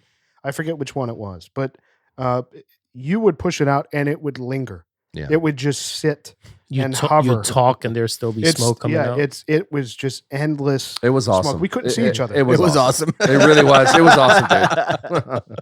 I'm enjoying this experience tonight, but I wouldn't say for the price, even at the MSRP of 40 something, Yeah. or the actual price that people are paying at retail, 95, 100, whatever it is, Mhm. I wouldn't say that this is a cigar that's demanding of that price based on the experience I'm having right Does now. anyone have wrapper construction issues? I had a little bit of a wrapper issue when I took the final band off. You know, honestly, at $45, I would highly rate this cigar because the enjoyment that I'm getting. But at the higher price point, I think the ratings will reflect that. I think. So how would you compare this to the Eye of the Shark and the Opus Shark and then this?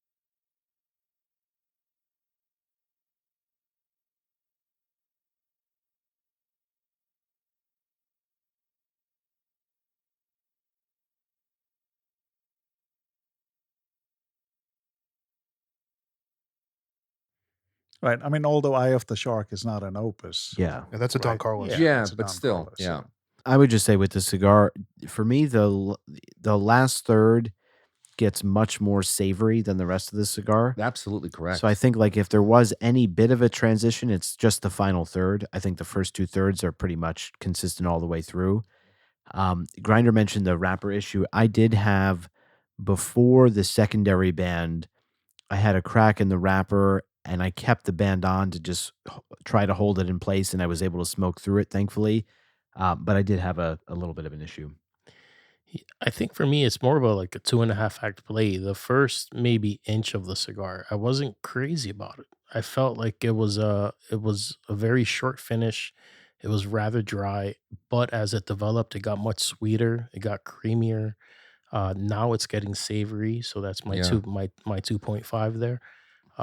What's cool is that for me the savoriness is I'm capturing that on the front of the tongue, Mhm. and when I intentionally direct the draw just to the front of my tongue, it's very, very pleasurable. There's a lot of savoriness there, and that's something that's evolved. I out of will this. say what you guys are calling savory, I'm not experiencing that in a positive light. It's a pronunciation. I think it's just a greater pronunciation of the previous notes for me. It's just getting more robust. I think it's changed a little bit, but I don't enjoy it as much as I did around the halfway point of the cigar. When it was I sweet. thought around the halfway point, that sweetness thing and what we were getting on the light, which was almost like a honey, or maybe it was on the wrapper and it was deceiving our palate a little bit. But I don't think I'm enjoying it as much as I was, Okay. call it 45 minutes ago. I feel the same way. Same yeah. way here.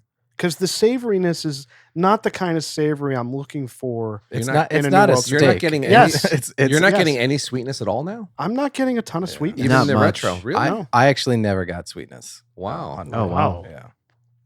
You must have had a crazy meal prior to the recording. Like when I'm going for Maybe. savory, like Yeah. the cigar, I think when I think a little savory is like I'm reaching for that Bon Roberts Petite 109 now. Oh yeah. That's the kind of savory I'm looking for in a cigar, or even some Padrones. Like this savory is not ringing my bell Interesting. at the moment, and certainly at that price point. Yeah. You know, So you want what, savory plus? savory plus.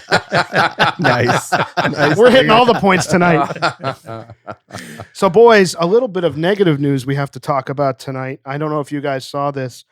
Aganorsa Tobacco suffered a serious fire in Esteli, a tobacco processing facility owned by Aganorsa Leaf, like I said, in Esteli, Nicaragua, caught fire and burned well into the night, destroying thousands of pounds of raw leaf intended for premium cigars. That's awful. The building was located on the Pan American Highway, some miles away from the main Aganorsa Leaf factory, which produces cigar lines such as Aganorsa Leaf, of course, as well as other brands which we have smoked on the podcast, Illusione and Warped. Wow. And the video of this fire, I mean, it is It's bad. crazy.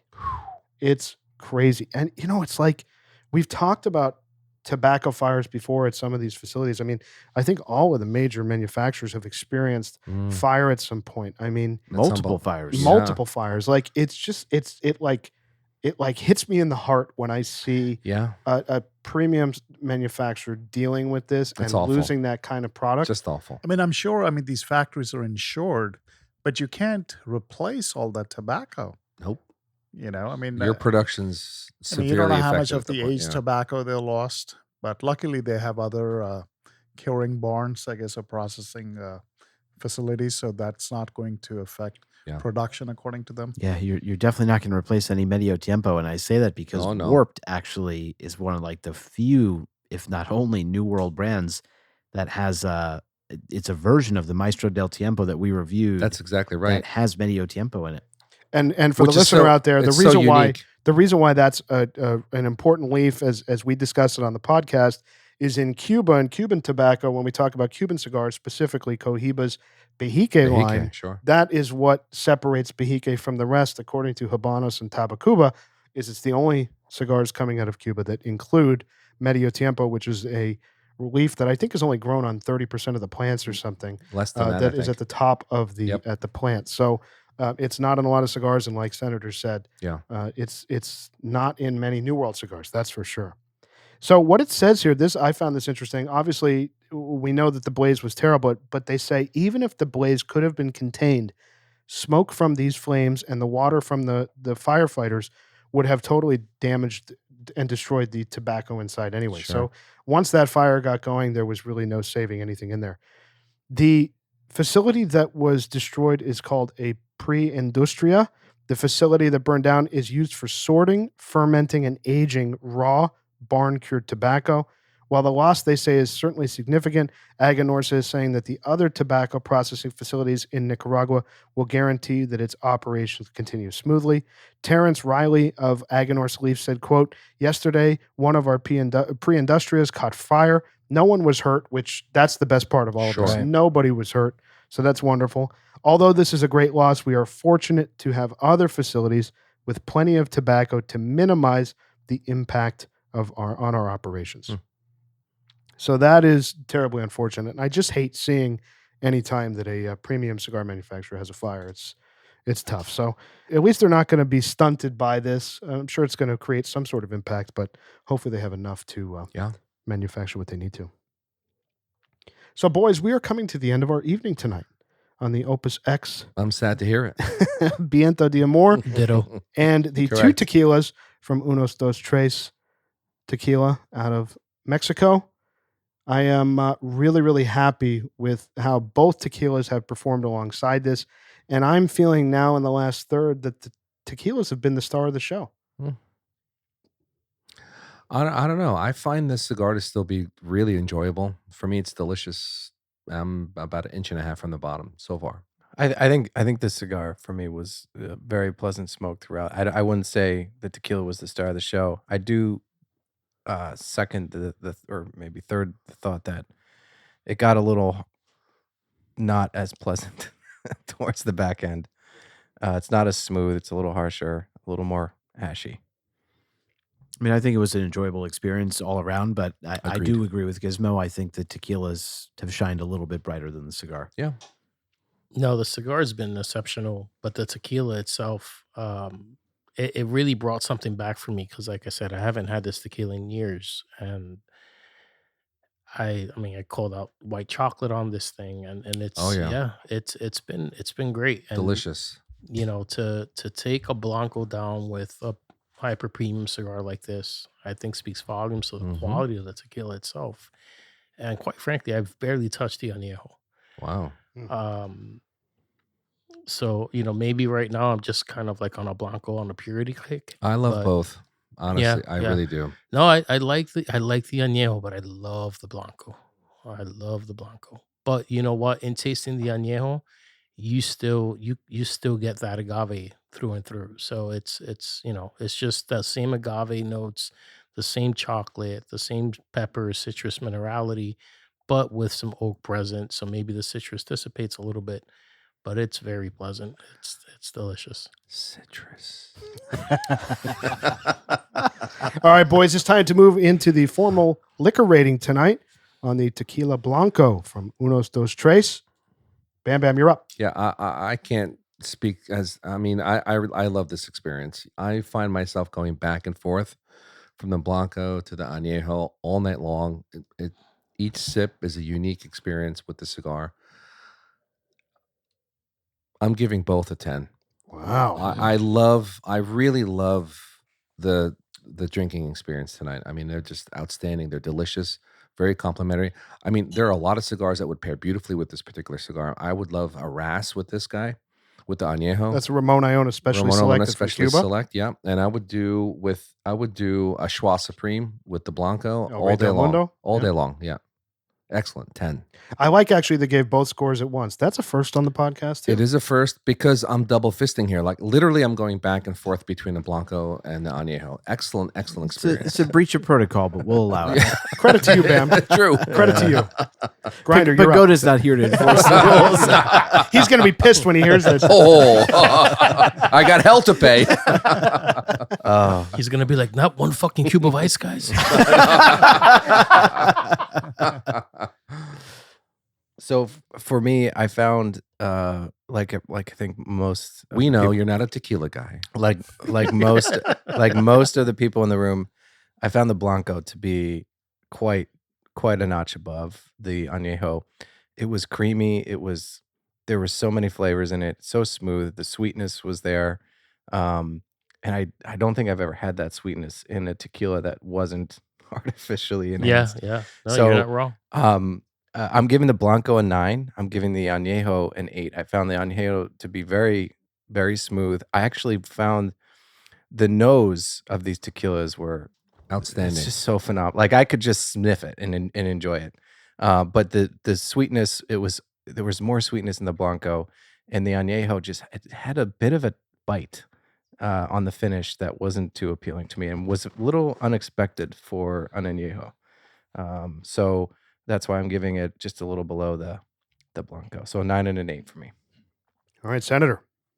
So this has been an especially memorable experience for me because when I first tried each of the tequilas, I thought both were excellent, but I always gravitate more toward an Añejo or a Reposado than We I do know. a Blanco. Yes, we know. And I know Ricky being a purist, he appreciates a Blanco so much. And when I started, I would have said that I enjoyed the Añejo a little bit more. Now that I've really spent time with each, there's a big delta. This is the best Blanco I have ever had, Oh, yeah. period. I cannot get this white chocolate note out of my mind Correct. or off my palate. It is so delicious. I mean, if you didn't know anything about this manufacturer, you would assume it's almost like artificially, flavored or enhanced in some way, just because it's so remarkable to get these kind of notes out of a Blanco tequila. I said that without earlier. much age. I mean, I it's just thought they like added sugar to unreal. this fucking thing. It's incredible. It's crazy. And so for me, the Blanco is a 10. I will absolutely buy a bottle of this. And the Añejo was also excellent, but I'm going to give it a 9. It's not the best Añejo I've ever had, but this Blanco I'll never forget. I'm so glad we did this, and a huge thank you to the listener who sent us these bottles. yeah. Wizard Mike. Wizard Mike. So I'm in lockstep with Senator. I think the thing I would say, and we've always talked about this on the podcast when it comes to how we rate our pairings, I always rate how it does with the cigar. Mhm. I think about how it would do with a Cuban cigar. I think how it would do with a stronger, more mild cigar from any of the regions that we smoke from. I think my experience with Blanco has been, this is a wonderful spirit, but it's not something I want to pair with a cigar. And I think tonight, Not ever? I've never paired a Blanco tequila with a cigar. This one is the outlier. Tonight, this specific Blanco from Uno Dos Tres is the best Blanco it's I've special. ever had. And I think pairs, it's very comparable to some of the better Reposados we've had Yeah. in how it pairs with cigars. And I think that the body in this, the viscosity in this Blanco, the flavor, the creaminess, those notes we're calling out, white chocolate, all these other components of this that are enhancing the cigar for me, it's a 10. Dude, The Blanco is a 10, my man. no question about it. Now, I expected coming in tonight that I was going to be the opposite, that the Blanco was going to be mediocre. You're an Añejo, man. And the Añejo was yeah. going to be great, especially as it pairs with a cigar. And tonight, what I've learned is that's not the case with Uno Dos Tres. Tonight, the Añejo for me is a 9. I've certainly had better Añejos. Ricky mentioned a few of them tonight. I think of some of those that he mentioned and that Senator mentioned do pair better with cigars for me. So for this one, it's a 9, but it's a really, really excellent spirit. At $90, I think it's unbeatable. Hold on. A 9 and a 10, these are elite ratings. Elite ratings. Oh, I so would have they're loved to both give both a 10, excellent. but I just don't think the Añejo gets Well, you to don't a have the 10. unbridled enthusiasm that I do. That's true. That's true. Exactly right. As usual. Correct. 150 episodes later. You as just didn't usual. get enough dried fruit out of it. That's True. right. That's true. Chef Ricky, I'm glad we saved you for the Oh, last rating tonight Everybody buckle up. on the Blanco and the Añejo. I'm really curious where you're going to go on both of these. 11s are not allowed. Hey, Pagoda's not here. That's right. You go 10.5. Dude, Lizard Mike for president. Let me tell you, I hate saying "let me tell you."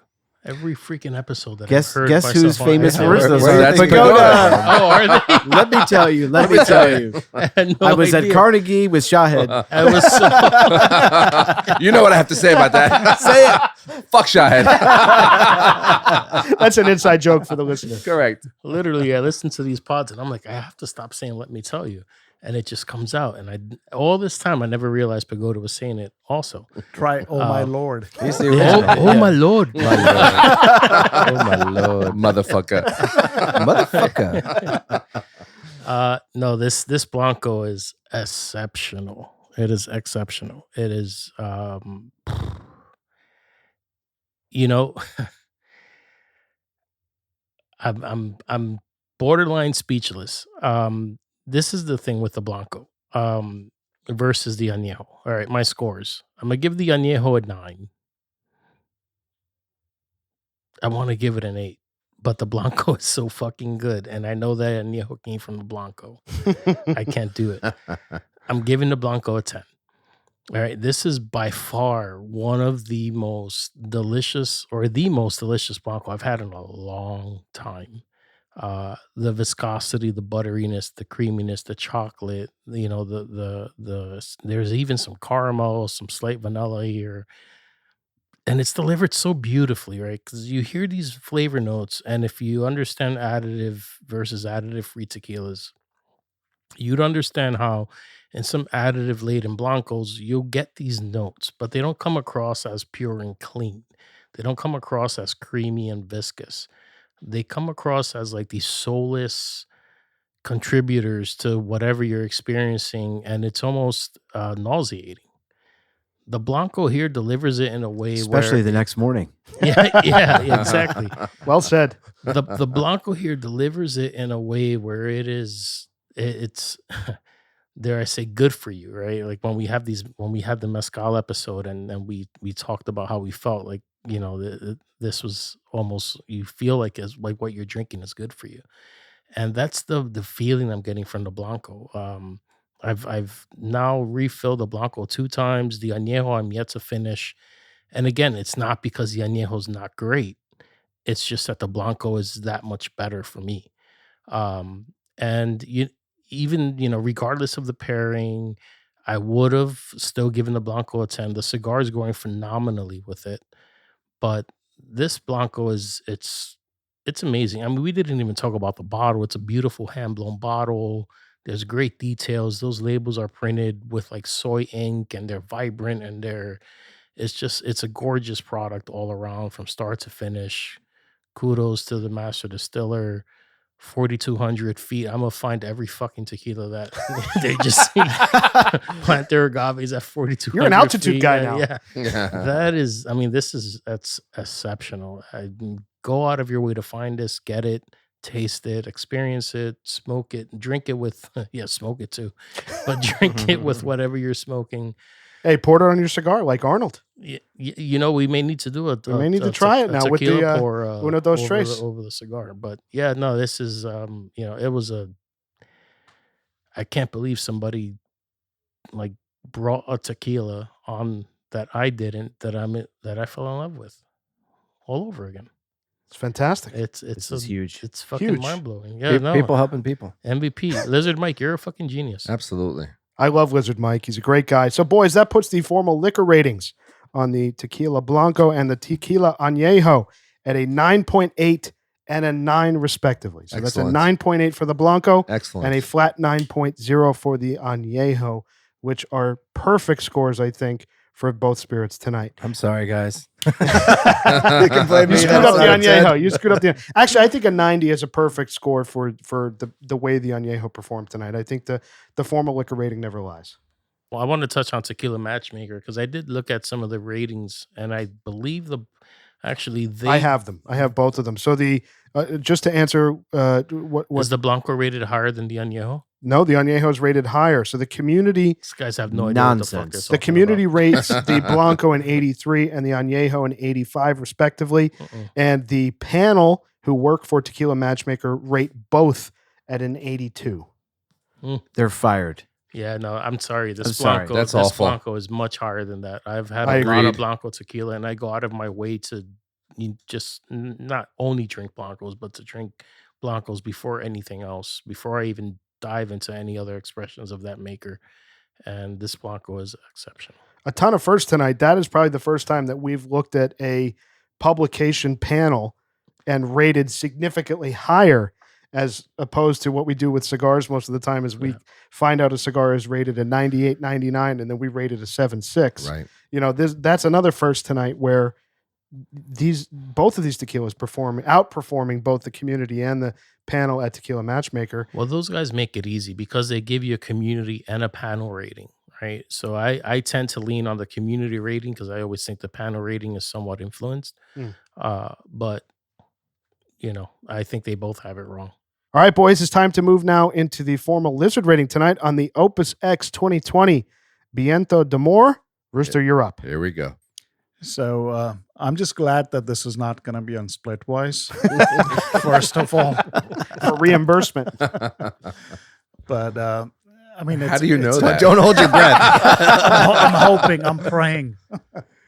So, I mean, this cigar, it's an expensive cigar. Yes, it is. For $95. 95.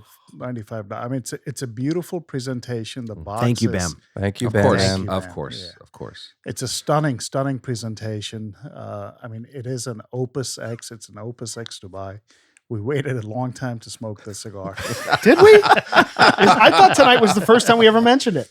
Inside jokes, backward dealings for like a year about this thing. So did Tuxedo Timmy, by Yeah, the way. Tuxedo Timmy. I was waiting for that. You're going to get a $5 Tuxedo Timmy. Tim, you know I love you, bro. Show him the love. His Oh, mailbox is going to determine how much you love him. But PCA's in New Orleans, Timmy. Come on down. He's heard that before. He actually sent a photo of himself smoking an Opus Dubai on a golf Well, course. he waited for you. Who did that come from? I don't know. Yeah. So, well, thank you, Bam, for Of course. bringing these cigars. They were wonderful. Thank you. We were all looking forward to smoking this cigar. I mean, we waited a long time, and it's Say it again. Keep going. Find another way to say it. Hit the trifecta. How many days do you think? I think 365 days for sure. My representation is very quiet tonight. I think the retainer is done. We need I gotta re-up. So, I mean, the cigar did start out wonderful. It was, the construction was great. The smoke output was amazing. Towards the up till the middle point, I think the ash did hold up, and then it did get a little bit of flakiness going on. I think throughout the room we noticed that. Only thing I find is like the flavor profile on this, the notes were not that distinct. And at that price point, you kind of want to be blown away by a cigar. You do. And especially an Opus cigar. But you do, I mean, taste the aged tobacco in this. But overall, I'm at an 8 on this cigar. Don't kill me. No. I think it makes sense. Yeah. So that's where I'm at. All right, Chef Ricky. Yeah, Ben, first of all, thank you. Of course. You don't have to keep thanking me, guys. We're Oh, good. we're going to. No. You know what? Make sure we thank you. I can't say I actually don't want you to thank me. I can't say I've personally given you so much shit, but I've heard you get so much shit on And this I pod. know you've heard No. a lot of shit. We love Bam. I'm resenting this.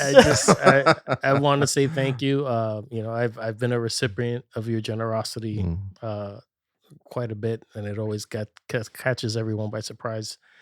We're all changing our name to for Ricky. whatever reason. But initially the cigar started. it wasn't harsh. It started different for me and not what I was expecting based on, I guess all of the pomp and circumstance around the cigar That's itself. true. Yeah.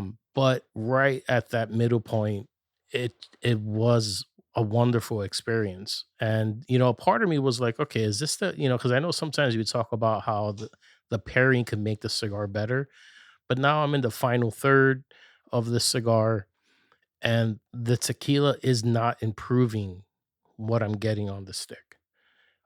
So I can't say that, I know for some listeners out there, at times you probably wonder, hey, is what they're drinking, influencing what they're tasting? And sure, it always is going to Of influence, course. but there's times where, I could say that for the final third here, the pairing is not improving or heightening the flavor experience on the stick.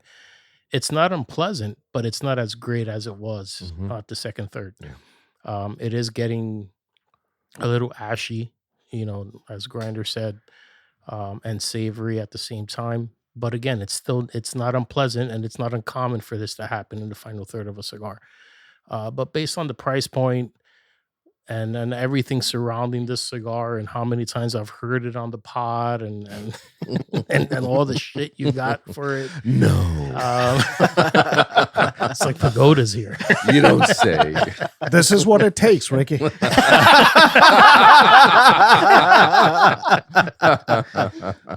I'm gonna give it an 8. So yeah, enjoyable cigar. It was still great. If you could get your hands on it, I absolutely recommend it. Not at the price that Ben paid for it, but yeah, no, it was again, thank you. And yeah, just for me, it's an 8. Okay.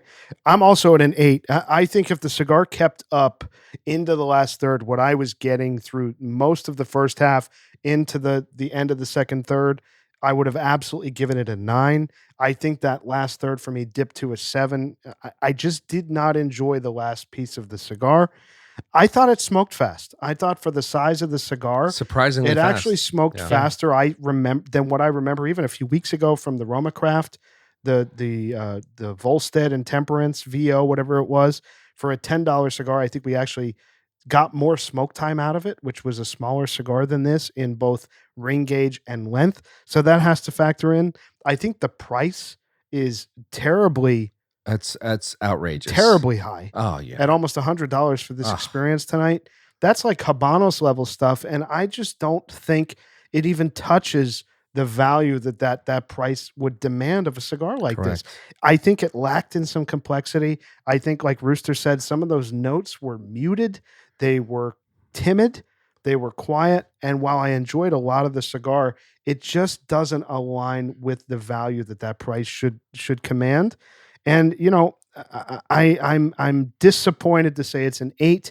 I enjoyed the cigar. I will not buy any, unfortunately. But But this you'll is a take little. another one from Ben. Of course I will. Of course I will. But there's a little bit of a redemption here on Opus for me. So it's an 8 for sure. Senator. I can't believe these scores. Senator's gonna give it a 7. Oh. No, I'm kidding. I'm also at an 8. Yeah. I think 8's the perfect score for this cigar. I think I give it an 8 because if you love Opus, I definitely think it's worth trying. I think anybody who appreciates the Opus flavor profile would enjoy this cigar. I think for me, what prevented it from getting a 9 or a 10, the last third, and I think, Grinder said this, and I agree, I didn't particularly enjoy. I think the kind of refined aged tobacco experience of the first 2/3 was not present down the stretch. I think similar to my commentary when we started lighting this cigar, there's a number of flavor notes, but you don't leave smoking this cigar saying, this cigar is defined by this particular note. If I want this note, I'm going to pick up this cigar. And so it wasn't in any way unenjoyable. It just didn't have like a defining characteristic about it that I would go out and say, I'm going to go pursue this or buy another. The price point obviously is high. I think if you can find it closer to its retail price, and you love Opus, I think you'd probably say it's fair for what it is. It's still a Yeah. big cigar. I mean, Yeah. I agree with Giz. It burned a little bit fast, but it's still a big smoke.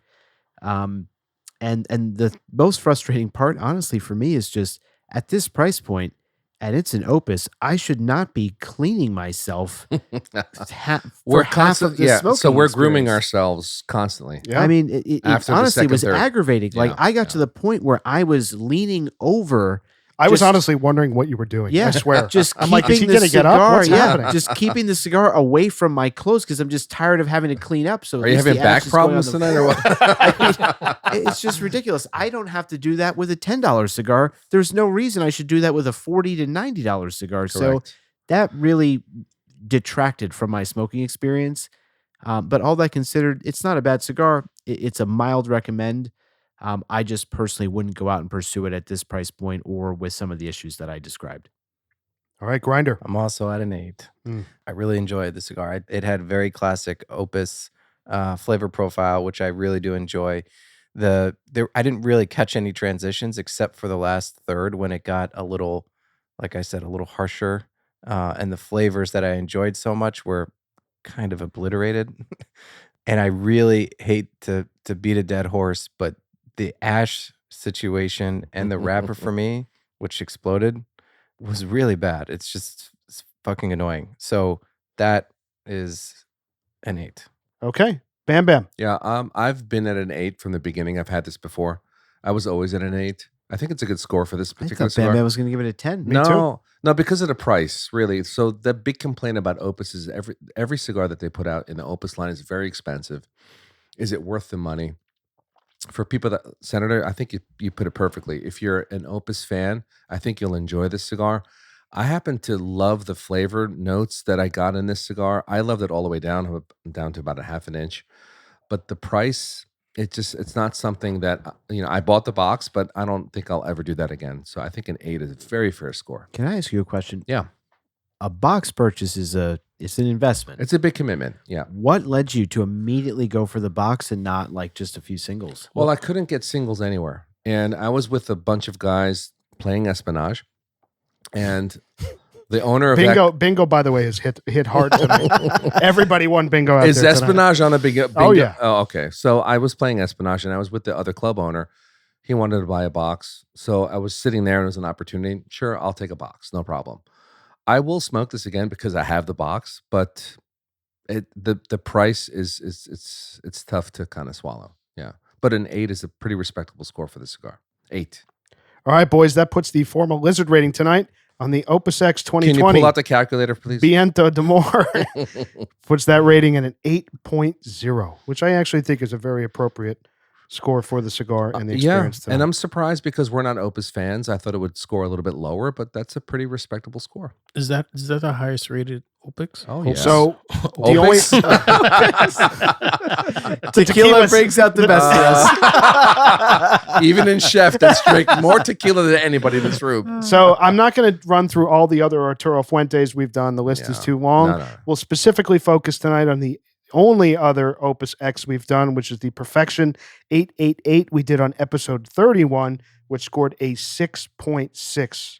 Very, very weak experience with that. So scoring 14 points higher than that is certainly a little bit of a redemption. A little bit. But I don't think at this price point tonight and what we expected, it doesn't even come close to what it should have been. And I'm disappointed. Correct. Around the room, I'm disappointed for all of us in this cigar tonight. Now, I have to ask, and I'm sure Tuxedo Timmy's going to appreciate this. Gizmo, how did you feel about the larger ring gauge?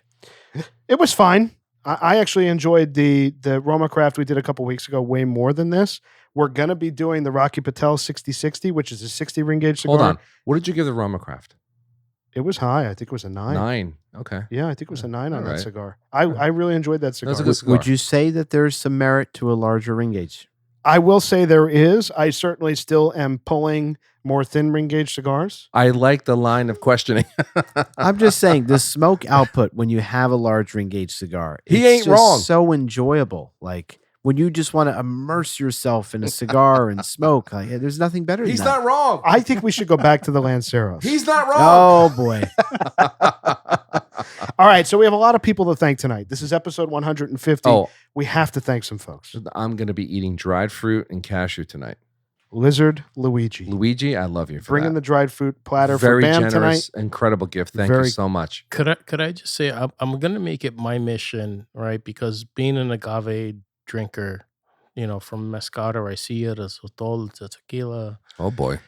uh, I don't know what he just said. Not Was that right. one word? How many words was that? How many words was that?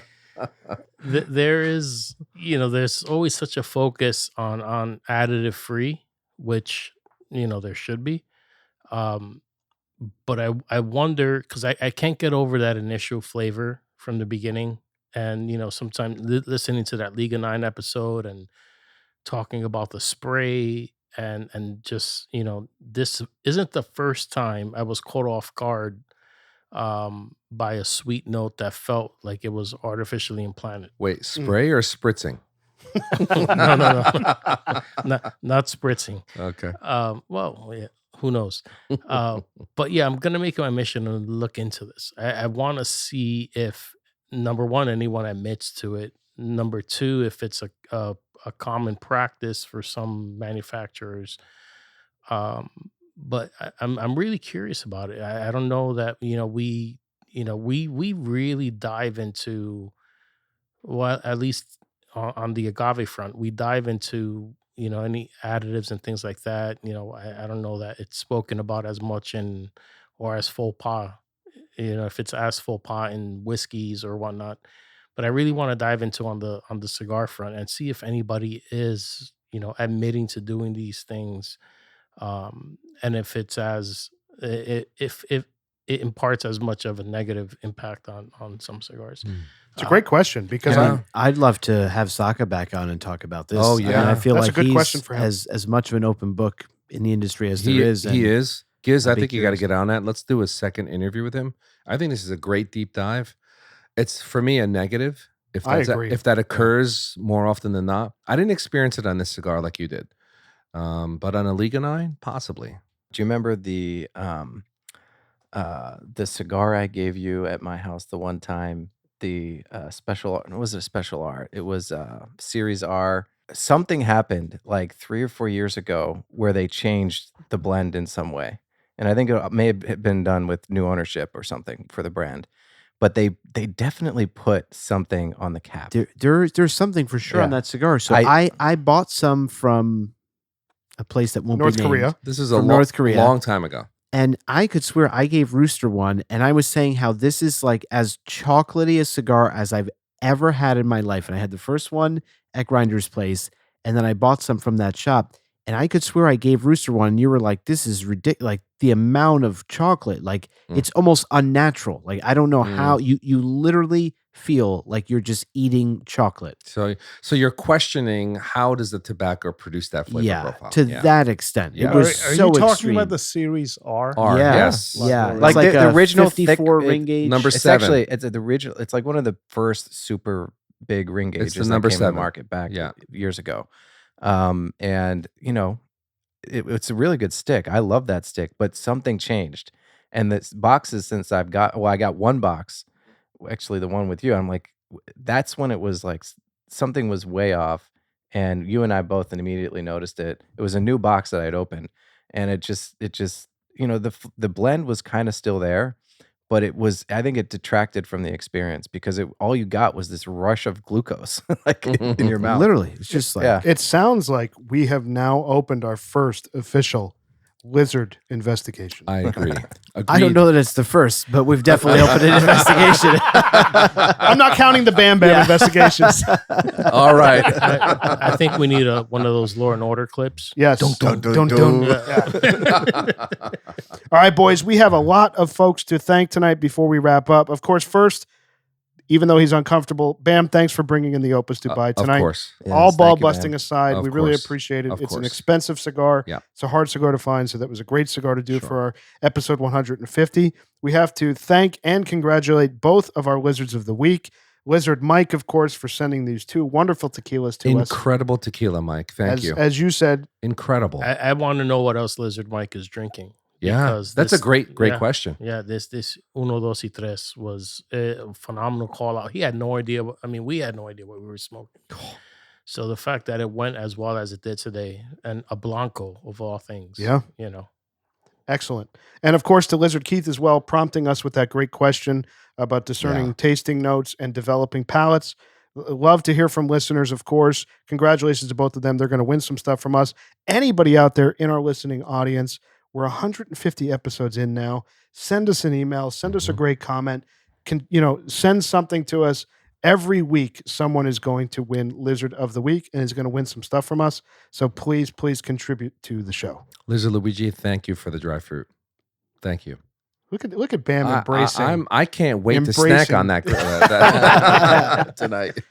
So, of course, I want to thank Fabrica 5 for supporting the podcast. They've been a great partner to us. We love you, We Rob. really appreciate it. And the cigars are fantastic. We have to thank our listeners. We're 150 episodes in. We have listeners who've been with us since day one, and we have listeners who've been with us since today, one day. It's awesome. And we appreciate each and every one of you, and we couldn't do it without you. We are terribly grateful. Thank you so much for your support. And they and hold us listening. accountable. They do hold us accountable. They Each are of the us. real investigators. Each of us. Yeah. Yep. We have to shout out Puba and Pagoda, who unfortunately aren't here tonight. Our brothers, our lizard brothers who couldn't be here with us tonight. Opus Dubai is waiting for both those guys. Ooh, yeah. Very nice. Absolutely. And cheers to you boys in the room here. We have a wonderful thing. 150 episodes in to 1,000 and 1,500 more, whatever it may be. This is awesome, and I'm grateful for each of you. This has been a fantastic journey so far, and we are just getting started. Thank you so much. That is the end of episode 150 tonight, boys, on the Tequila Blanco from Uno Dos Tres. We had a 9.8, and the Tequila Añejo, we had a flat 9.0. And on the Opus X 2020, Viento d'Amor, we had an 8.0. Yeah, baby. May the baseline. lizard investigations continue. Oh, yeah. We might get sued. Here comes the cease and desist. Correct. All right, guys. A great night tonight. Again, Bam, thanks so much for the cigar. course. Thanks to Lizard Mite for these great tequilas. It was a fantastic night. I appreciate each of you. This was great. And we'll see everybody next week. Hope you enjoyed this episode. Thanks for joining us. You can find our merch store and ratings archive at our brand new website, loungelizardspod.com. That's loungelizardspod.com. Don't forget to leave us a rating and subscribe on your favorite podcast platform. If you have any comments, questions, if you want to reach out, say hello, tell us what you're smoking, email us, hello@loungelizardspod.com. You can also find us on Instagram @loungelizardspod. We really appreciate your time, and we'll see you next week.